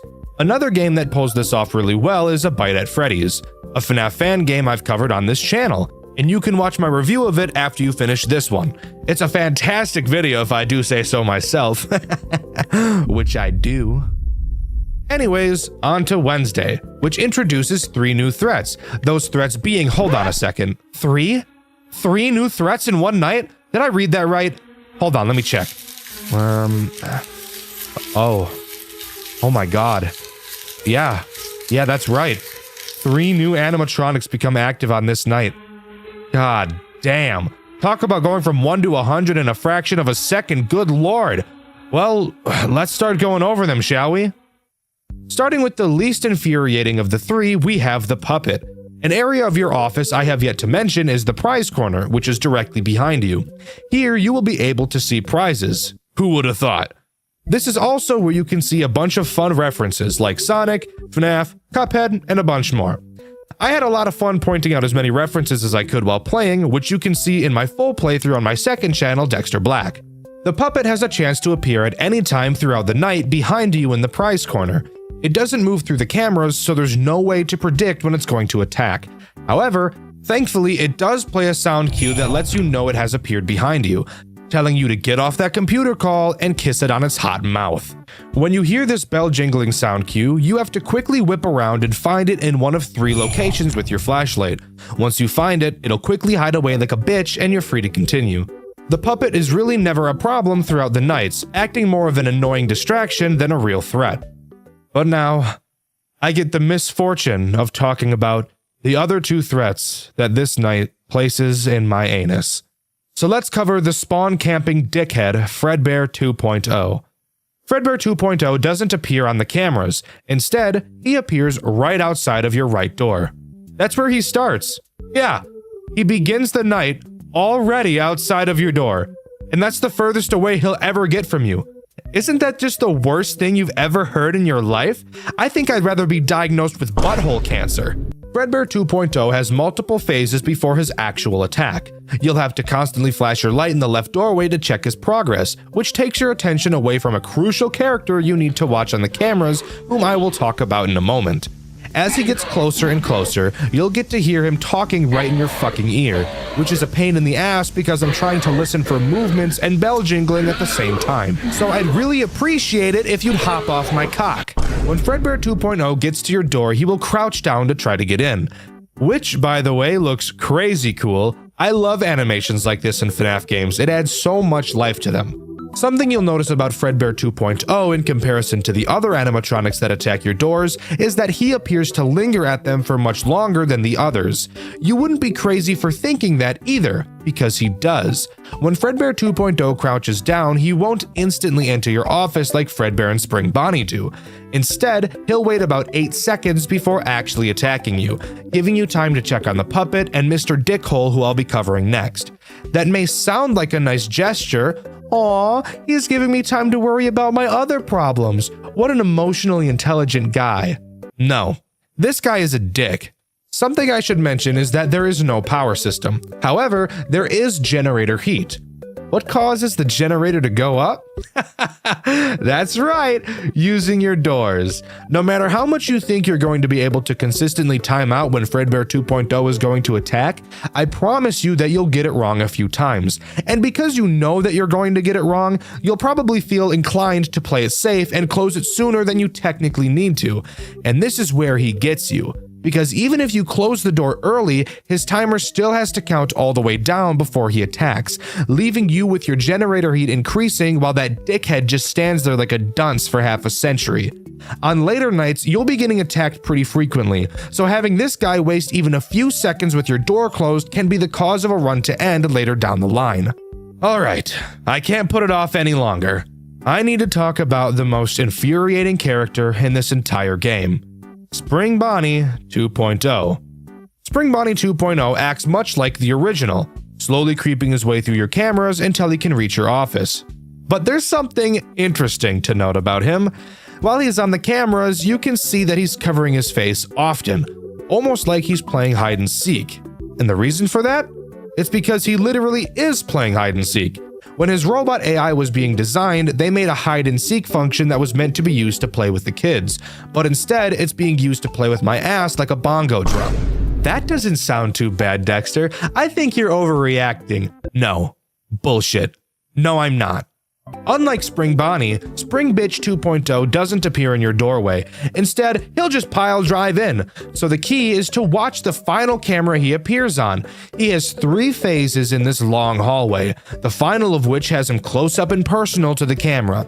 Once you see him there, he will run out of frame, and you need to quickly close the right door before he busts in and then busts in you. Wait! Before you type in the comments how I'm bad and that this isn't a hard mechanic at all, ooh, it's basically just Foxy, Dexter, you little bitch boy. Shut the hell up. That's what I thought at first too. However, there's one tiny little tweak that makes him worse than a hangnail that just keeps peeling your skin back the longer you pull on it. Unlike Foxy, who, when you look at him in the hall, his animation starts playing and then you close the door and the cycle continues. Simple. Nope. Not Spring Bussy 2.0. He's different. When you look at him on the cameras in his final phase, he won't immediately play his animation like Foxy does. Instead, he's kinda like Fredbear 2.0 in a way, where he has a timer for when he'll actually attack, bringing up the same issue as Fredbear 2.0, where you'll probably end up closing the door earlier than you need to and building up your generator heat. Mixing these two characters together is gruesome. Introducing them both at the same time, on top of another character that demands your attention consistently, downright vile. I'd rather stick my willy in the exhaust pipe of a running motorcycle than deal with these two douchebags ever again in my life. There is one final threat I have yet to mention, but because of the strategy I used to beat this game, I actually never encountered them, that threat being the Golden Cupcake. According to the wiki, he only appears on the third night. Amazing! Fuck 3 threats introduced at the same time, why not 4? He has a chance to appear on any camera, just acting as a visual annoyance. To get him to move, just switch to another camera and he'll disappear. I'm guessing because my strategy only had me using one camera throughout the entire night, it never gave him a chance to spawn. I'm not totally sure, and again, the wiki says he's only active on night 3. Why not nights 4, 5, and 6? I don't really know. This character seems like a weird inclusion. Let me know in the comments if you know more about this little guy. Hey there, Future Dexter here, coming in to inform you with some much needed corrections for something I mentioned earlier. I made a whole big point about introducing Fredbear 2.0 and Spring Bonnie 2.0 at the same time. Apparently I'm retarded. Fredbear 2.0 isn't introduced until Thursday night. I apologize. I don't know how I got that so incredibly wrong. I probably just remembered how ass I thought that duo was together and misremembered them being introduced at the same time. I don't know. Again, I apologize. Let's get back to the goon session. The remainder of the nights are just more difficult variations of each other. No new characters are introduced. Something crazy you'll notice, however, is the incredible spike in difficulty after Wednesday. Who would have thought being bombarded by AIDS can do a real number on you? This is actually the most common criticism I've seen of this game. The difficulty curve isn't a curve, it's a steep cliff that you're at the bottom of. I recognize why people feel this way, but guys, I was able to beat it. You know, the guy that's actually probably the worst FNAF player of all time. If I did it, you can do it. I promise. Oh, something I decided to not talk about was what happens after each night. Every time you complete a night, we're put into a cutscene where Scott, which again is our character, is scanning the animatronics for paranormal activity. I'm not sure what the name of the device he's using is, but this is what he's doing. I know that because I know how to use context clues. Also because the wiki told me that's what he's doing here. Remember those phone calls I talked about at the beginning of the video? If I want to cover the lore, it's important I talk about those phone calls a bit more. I know. Ugh, Dexter's talking about the lore in a game. He's really bad at that. He's only funny when he's talking about the gameplay. I know, trust me. I'm gonna try my best though, because the story in this game is honestly really, really cool, and I want to share it with you all. I don't want to be like some other game reviewers who tell you to just play the game for yourself to learn more. You're watching reviews to get a review. If you wanted to play the game, you'd just do that. You don't need me telling you to go play it. Night 2's phone call reveals that William has gotten a divorce, and apparently some of the workers are concerned that he's drowning himself in work. Henry tells him that safety comes first. Thank you, Henry. I would have never fucking guessed. Wednesday's call, William begins to brag about his new child-friendly animatronics. These animatronics he's talking about are Fredbear 2.0 and Spring Bastard 2.0. William reveals he's been studying child psychology. Uh-oh. In this day and age, there's only one direction this could be going. Just kidding. This isn't Dormitibus. It's not about to get weird. Afton claims his divorce is taking a toll on his mental health, but he's focusing on work to distract himself. Henry opens up about his feelings like a man never should. Some bullshit about how his only child Charlotte means so much to him, blah blah. Who cares, bro? I'm building fucking robots. That's way cooler than your lame ass kid who can't even wipe her own ass properly. Thursday's phone call reveals that William wants to distance himself from his two sons and focus more on Elizabeth. I also noticed in this phone call that Afton seems a lot more passive-aggressive. Looking back on it now, that probably has something to do with his mental health. But while I was playing, I was rooting for William during these calls because of how sick and tired I was of Henry mentioning safety for the 200th time in a row. Additionally, on Thursday night, we learned that the diner is being shut down due to the disappearance of 6 children. I wonder who could have done that. Friday's phone call gets dark. Henry's daughter fucking died. RIP. Afton doesn't really seem to care. I'm with you there, William. Afton mentions he has to do something, and Henry tries to tell him to not do anything that might have negative consequences. William brushes this off as it seems he's too far gone. I'm assuming that these things that need to be done are the killing of the 6 kids. It's then around this time that William stuffs one of the kids, Cassidy McKay, into the Fredbear 2.0 suit and leaves her to rot inside Fredbear's family diner. Isn't it crazy how fucked up FNAF games are? I often forget how disturbing the actual story is when I'm making videos about these games. After the completion of Night 4, Scott scans Fredbear 2.0, and unlike the other characters scanned previously, the machine we have starts to go nuts when scanning Fredbear 2.0, likely because of the body of Cassidy inside. After the completion of Night 5, we get a monologue from William, explaining how he killed the kids and framed Henry. It has been many years since the incident that changed everything. I have done unforgivable things since then. The missing children. It was all my doing. We get the reveal of Circus Baby and hear about Elizabeth getting ganked by her. After the completion of Saturday, we get a cutscene of who I can only assume is Elizabeth, talking about needing to guide the other victims. I'm assuming Elizabeth because of how Baby guides throughout Sister Location, although I could be wrong on who this is. Finally, if you complete this game's max mode, you get one final cutscene, displaying William dying in the Spring Bonnie 2.0 suit, which is in 2D rather than 3D like the rest of the game for some unknown reason. And with that, that's all the Return to Bloody Nights has to offer as far as I'm aware. Overall, I really liked this game, but I can understand why a lot of people don't. Sure, it looks really pretty and the story is amazing, having us play as the phone guy from FNAF 1 and 2, but I think this game focuses too much on story and not enough on gameplay. Sure, the Game Jolt page does say it's primarily about the story, but I can still understand why people dislike the gameplay loop for being too repetitive and difficult, even though that's how most FNAF games end up panning out. I'm pretty sure the community liked Post Shift 2 more, which that game is just brutally difficult and confusing for the sake of being brutally difficult and confusing. So I guess that tells you where the community really is. Being overwhelmed, not necessarily something as we people look for in life. There are a lot of things people like to do that don't really make sense to me. Some people like to go cliff jumping or skydiving, something to give them an adrenaline rush, and while I myself would never do it, I can at least understand how that could be appealing. You want to know something nobody ever wants though? To be overwhelmed. This is the reason why a lot of max mode challenges can turn a lot of people off, and the same reason why I have no interest in trying out Hopeless Pursuit. For the love of God, please stop emailing me about Hopeless Pursuit, I'm not doing it. However, recently I found a FNAF game that is one of the most unique FNAF experiences I've ever played, except there was something very interesting about it. It has to be one of the most overwhelming Five Nights at Freddy's games I've ever played. This is probably going to be a long one, so sit back, relax, and let's talk about Next Week at Freddy's.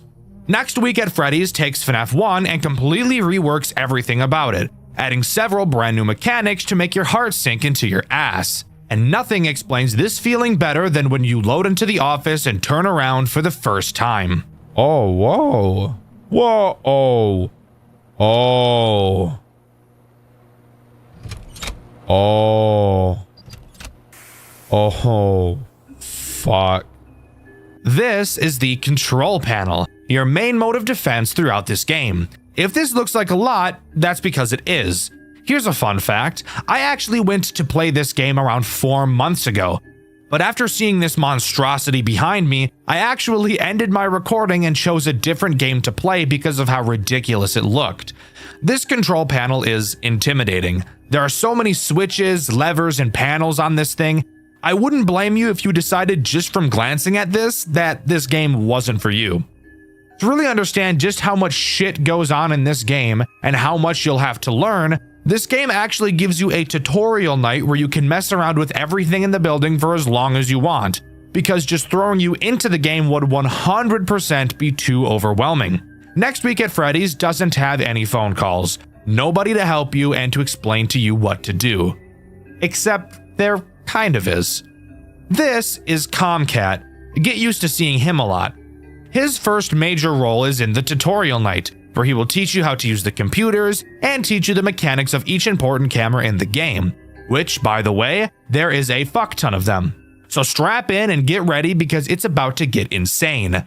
I'll explain the important mechanics as they become relevant, so let's start with how Comcat works, because yes, of course, he himself acts as a threat. While Comcat himself can't kill you, he can be the most annoying character on the face of the earth when he wants to be. You can click on his icon on your taskbar to make him appear. There are a few phrases he will say when you do this, and occasionally a phrase will prompt you to respond to it. While you're talking with Comcat, you won't be able to interact with anything else on the computer. This includes your cameras, but to be honest, everything else on the computer isn't useful from a gameplay standpoint. If you don't periodically check on Comcat this way, he will take speaking with you into his own hands and appear on the screen whenever he wants. He's pretty much just Bonzi Buddy, except he doesn't steal your private data. When Comcat chooses to appear on his own, the conversation you'll have with him will be much longer than if you initiated the conversation yourself. And since you can't control anything until Comcat leaves, it's in your best interest to occasionally check up on him. 2 characters become active on night 1, Bonnie and Chica. But before we talk about their mechanics, I want to take a moment to really appreciate how amazing this game looks. Every little detail looks incredible, especially the animatronics. If you look very closely, you'll be able to see the fuzz from the fabric on the robots. It's honestly some of the coolest stuff I've ever seen. So much attention to detail, it's incredible. But now we can talk about how Bonnie and Chica work. And trust me, these guys do way more than what they do in the official games. Like, take every mechanic that each of them does from every official game and merge them together, and I bet you that they will still do more in this game. I told you it was overwhelming, so let's get into it. Let's start with Bonnie, since he's usually the baseline, basic FNAF character. The character that should be simple to understand and should pave the way for more interesting mechanics to form off of it in later animatronics. How much could he possibly do? Well, a fuck ton. Like, a shitload. Bonnie's a whole fucking FNAF game by himself, I can't even lie. Bonnie starts on stage. You might be wondering why I'm not just saying what I usually say. Oh, he walks around the building and eventually makes his way to your office. Well, because he's not that simple this time around, so tracking his movements is actually important. Bonnie has 4 possible attack methods. I'm sorry, 4? That's the most insane thing I've ever heard of. And Bonnie is supposed to be the simplest character? I'm mortified of what is yet to come. Well, calm down, buddy. Let's go over each possible route that Bonnie can take, starting with the most basic one, heading to your office. This one is simple. Bonnie will walk to your office, appear in your window for a while, and eventually walk into the doorway where you can really see how fucking hulkingly terrifying these robots are. I know that FNAF 1 animatronics are like 6'9" or something like that canonically, but no FNAF game has really shown that off in a way that is meaningful. Seeing the animatronics in the doors in this game is actually kind of scary. Obviously, just close the door and you'll be a-okay. However, do keep in mind that the animatronics in this game like to sit at the door for approximately 12 years, so that's fun. Bonnie's next means of making your life miserable is through attacking the compressor room. What the fuck is the compressor room? Well, now is the time we get to start talking about the control panel, and where this game really starts to become an overwhelming headache. The compressor is a large machine inside of the building. The compressor is what allows the doors all throughout the building to be closed, because as I'm sure you could have guessed, it compresses the air that allows the pistons of the door to work properly. I think. I don't know, I'm not an engineer. If any engineers are watching, explain how wrong I am about compression and pistons or whatever the fuck in the comments. Thanks. Bonnie will try to enter this compressor room through the hallway camera right before your office. You will have to use the control panel behind you to remotely close off the door to the compressor room before Bonnie gets the chance to enter.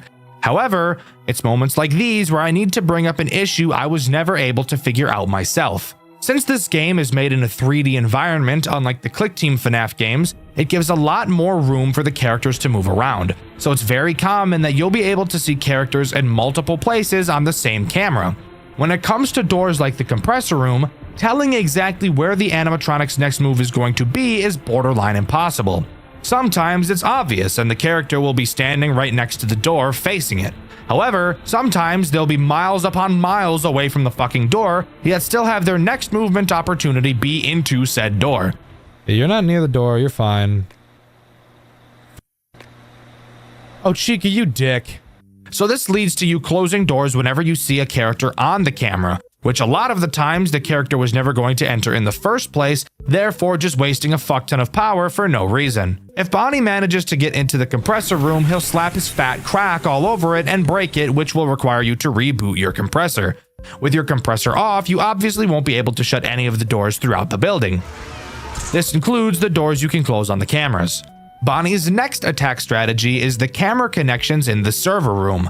This works exactly the same as the compressor room in theory. You can close the door to the server room when an animatronic is close, using the control panel behind you. If Bonnie manages to get inside the server room, he'll drop his big fat stupid balls all over the control panel and fuck up your camera connections, making you unable to see any of the cameras.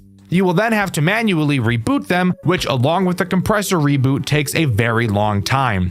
However, I'd argue that not being able to see your cameras affects the gameplay loop a lot more often. Where a lot of FNAF games fail to make the cameras super useful, Next Week at Freddy's succeeds greatly at making the cameras more important than any other tool at your disposal. The final attack strategy that Bonnie can have is activating Foxy, which brings up Foxy altogether. There are actually two different versions of Foxy in this game, the normal one and the scrapped one in the back room. We'll talk about the back room one later. For now, let's focus on the main Foxy.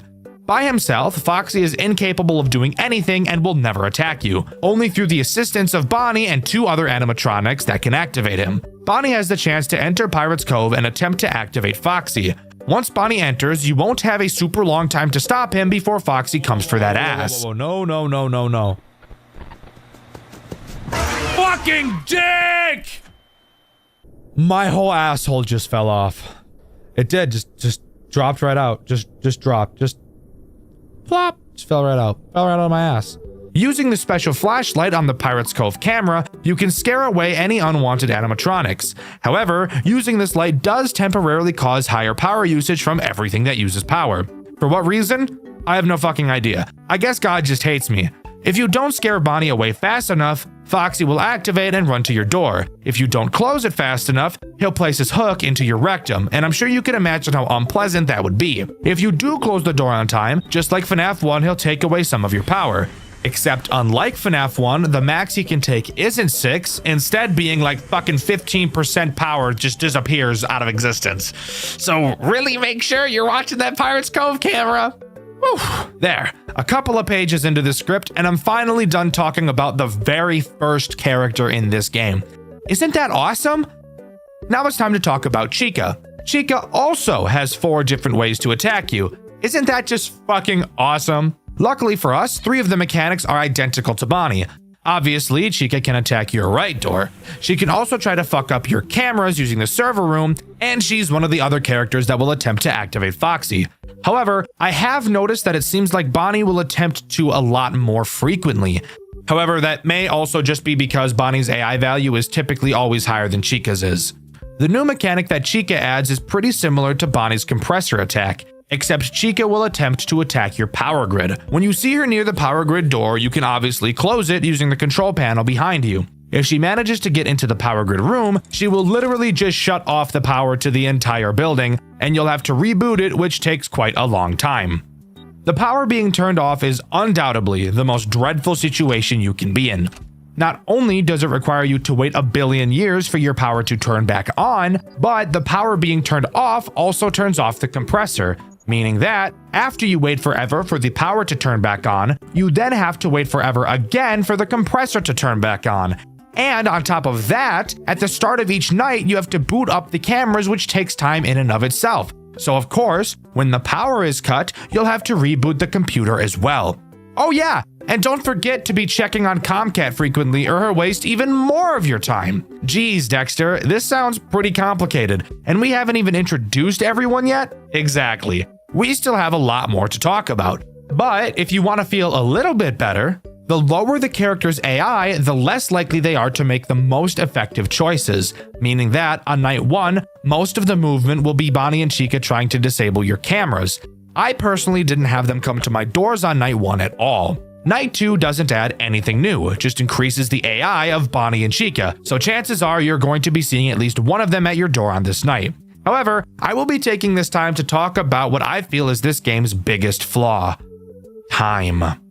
The nights in this game are long as fuck. I'm talking super fucking long. However long you think they are, they're longer. Most typical FNAF games now will have a real-life second equal 1 in-game minute, meaning that most nights in FNAF games are 6 minutes long. I feel this is a good length for a night, just dividing the in-world night time in minutes by 10. However, Next Week at Freddy's thought it'd be really funny and a little bit quirky to make each in-game minute 2 seconds in real life, meaning that each night in Next Week at Freddy's is a whopping 12 fucking minutes long. Are we serious? I guess I get it. The animatronics move pretty slowly to give you time to properly search for them on the cameras. But 12 minutes?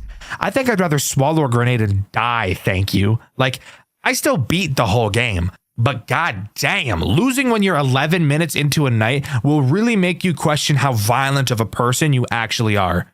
Now, something interesting happens after beating night 2. We get thrown into what this game calls nightmare segments. Think of them like this game's version of a post-night minigame, except this time there's actually way more to do and it isn't mind-numbingly boring. Well, okay, the first one is. During this nightmare segment, we wake up in the back room of the restaurant. Is this actually happening or is this a nightmare? I'm not 100% sure, but I'm leaning more towards it being a nightmare just because of the name of the segment. We wake up on the floor and notice that the door is closed and we're stuck inside. We say that someone will surely come to find us, and without even standing up, the nightmare ends. Again, I told you the first one was boring, but they will only get more and more interesting from here, trust me. Moving on to night 3, once again, nothing new is added. The AI of Bonnie and Chica are just increased.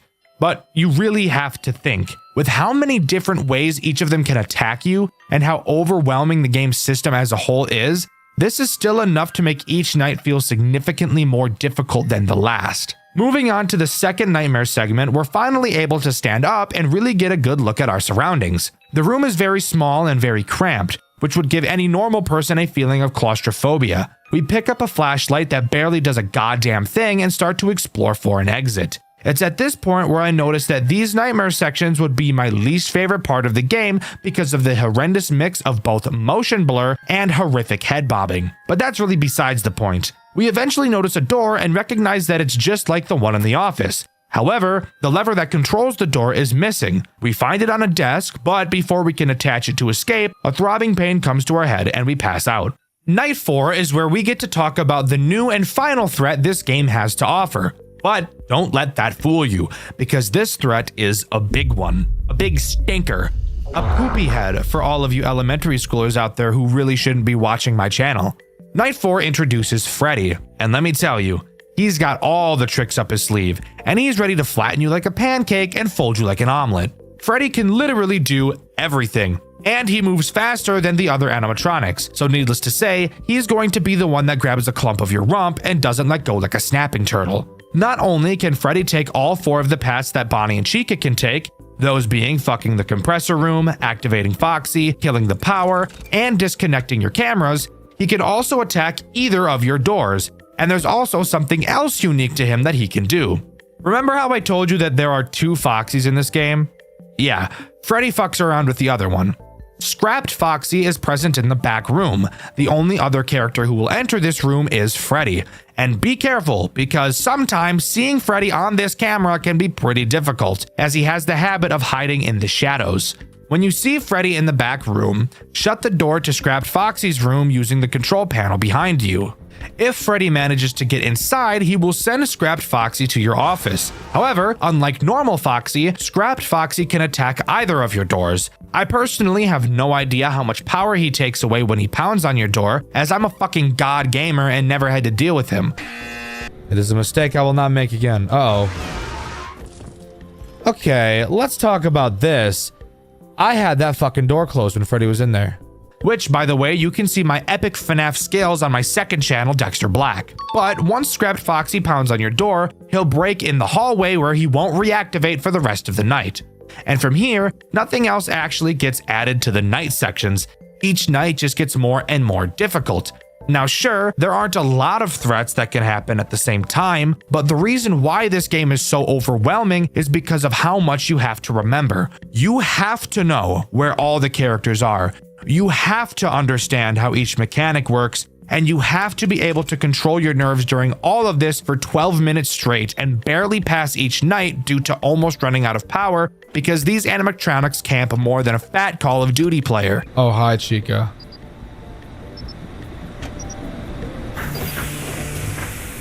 My luck is gargantuan right now. Moving on to the third nightmare segment, this game really shows how much of a dickhead it can really be. We wake back up and are finally able to put the lever on the door, only to find out that the door isn't even getting power. Which doesn't make sense because we know from the night sections that if there's no power, the door opens, but what the fuck ever, I'm pretty sure this is literally just a nightmare. Turning around, we notice that the once cramped room is now larger, as a wall that was previously present has disappeared, now leading into a large storage area.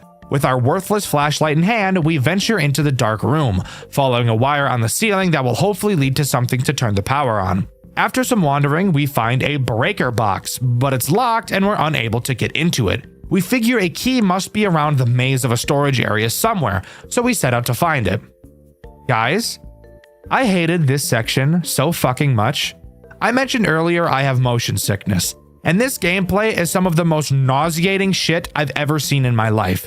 During my playthrough, which you can watch over on my second channel, Dexter Black, I spent a pretty decent amount of time looking for this key, and I couldn't find it. With my head pounding and really just wanting to wrap up the video, I looked up a walkthrough just to see where it was. I went to the location where the guy in the walkthrough found it, shout out to Indie Fuel by the way, only to find that the key wasn't there. The key spawns in a random location, so you can't look up where it is. I now had to spend who the fuck knows how long wandering around with the feeling that my head was about to implode looking for a key the size of your ball sack. However, eventually I did find it and I used it to unlock the breaker, only to find out that all we unlocked was another fucking lock. God damn it!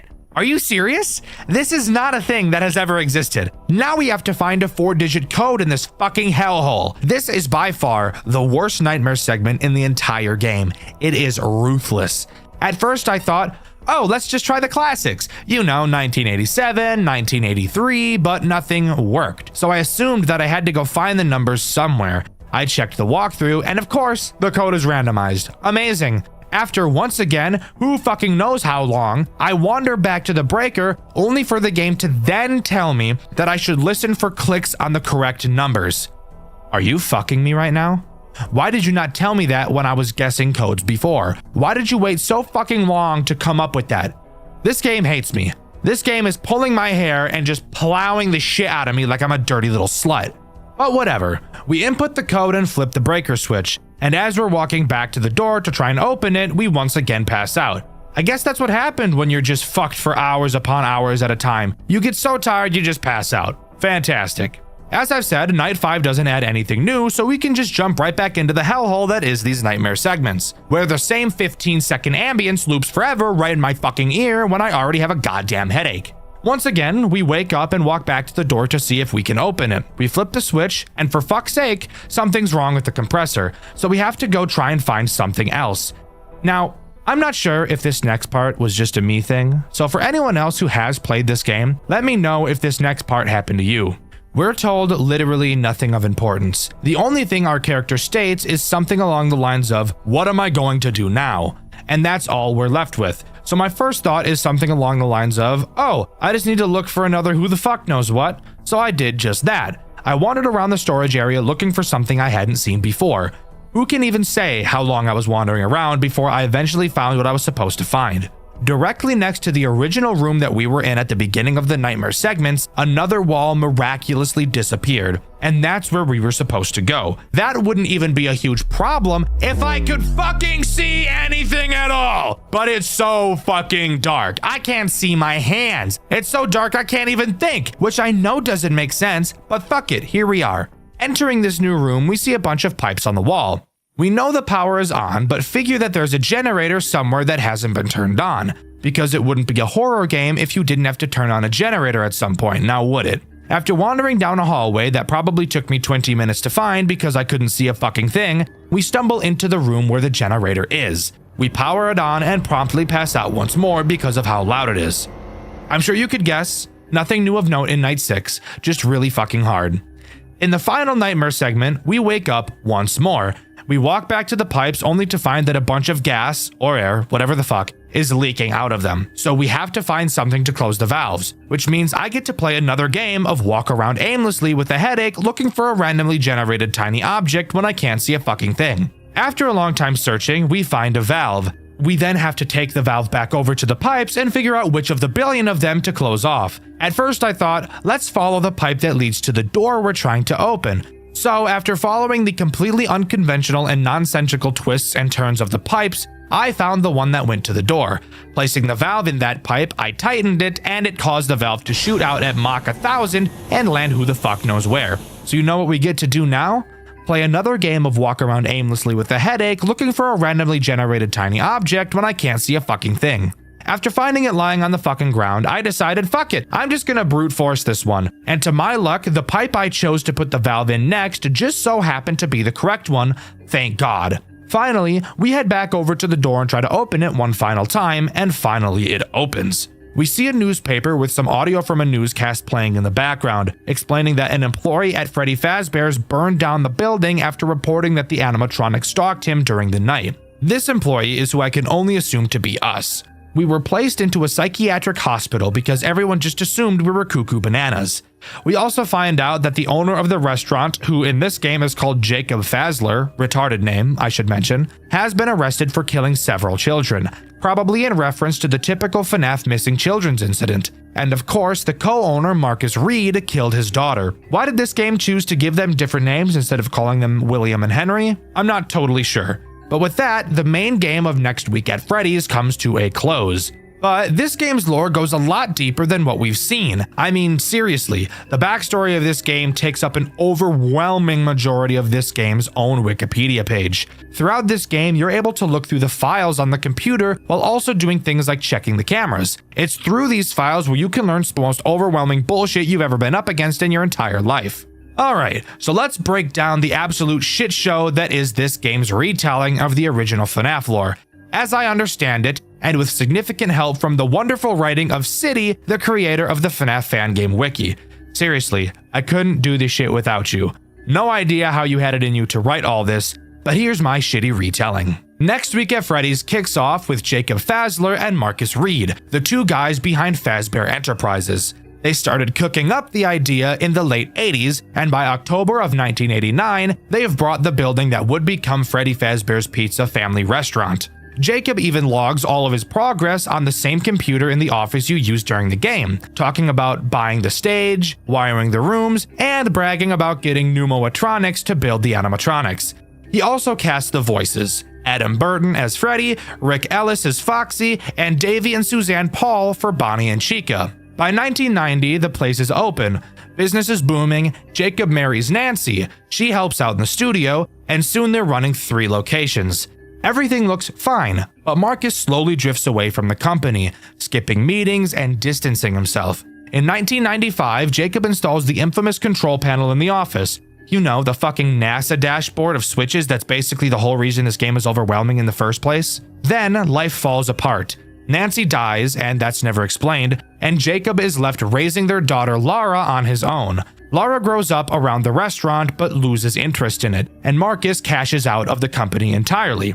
Jump to 1999. Jacob gets a shiny $12 million offer from Sunbird Hotel Corporation to expand, and for the first time in years, he's motivated again.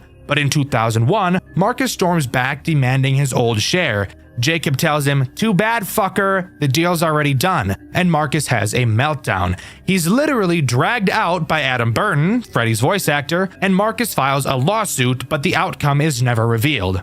And then tragedy hits. In June 2001, Lara is found dead in the storage room of Freddy's.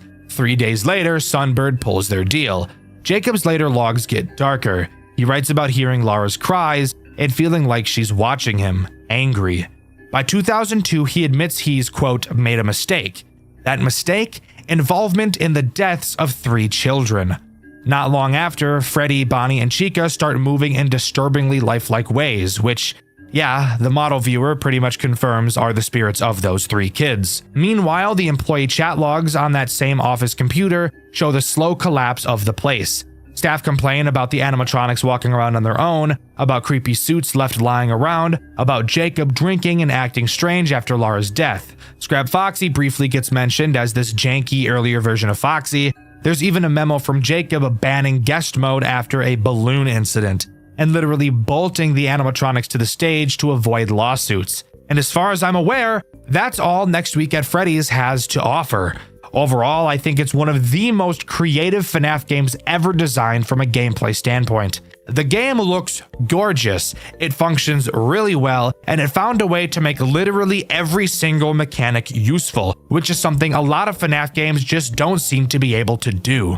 I would highly recommend you play this game and give it a try. You will not regret it. But let me know what you think. Do you agree with me, or do you think this game is actually horseshit?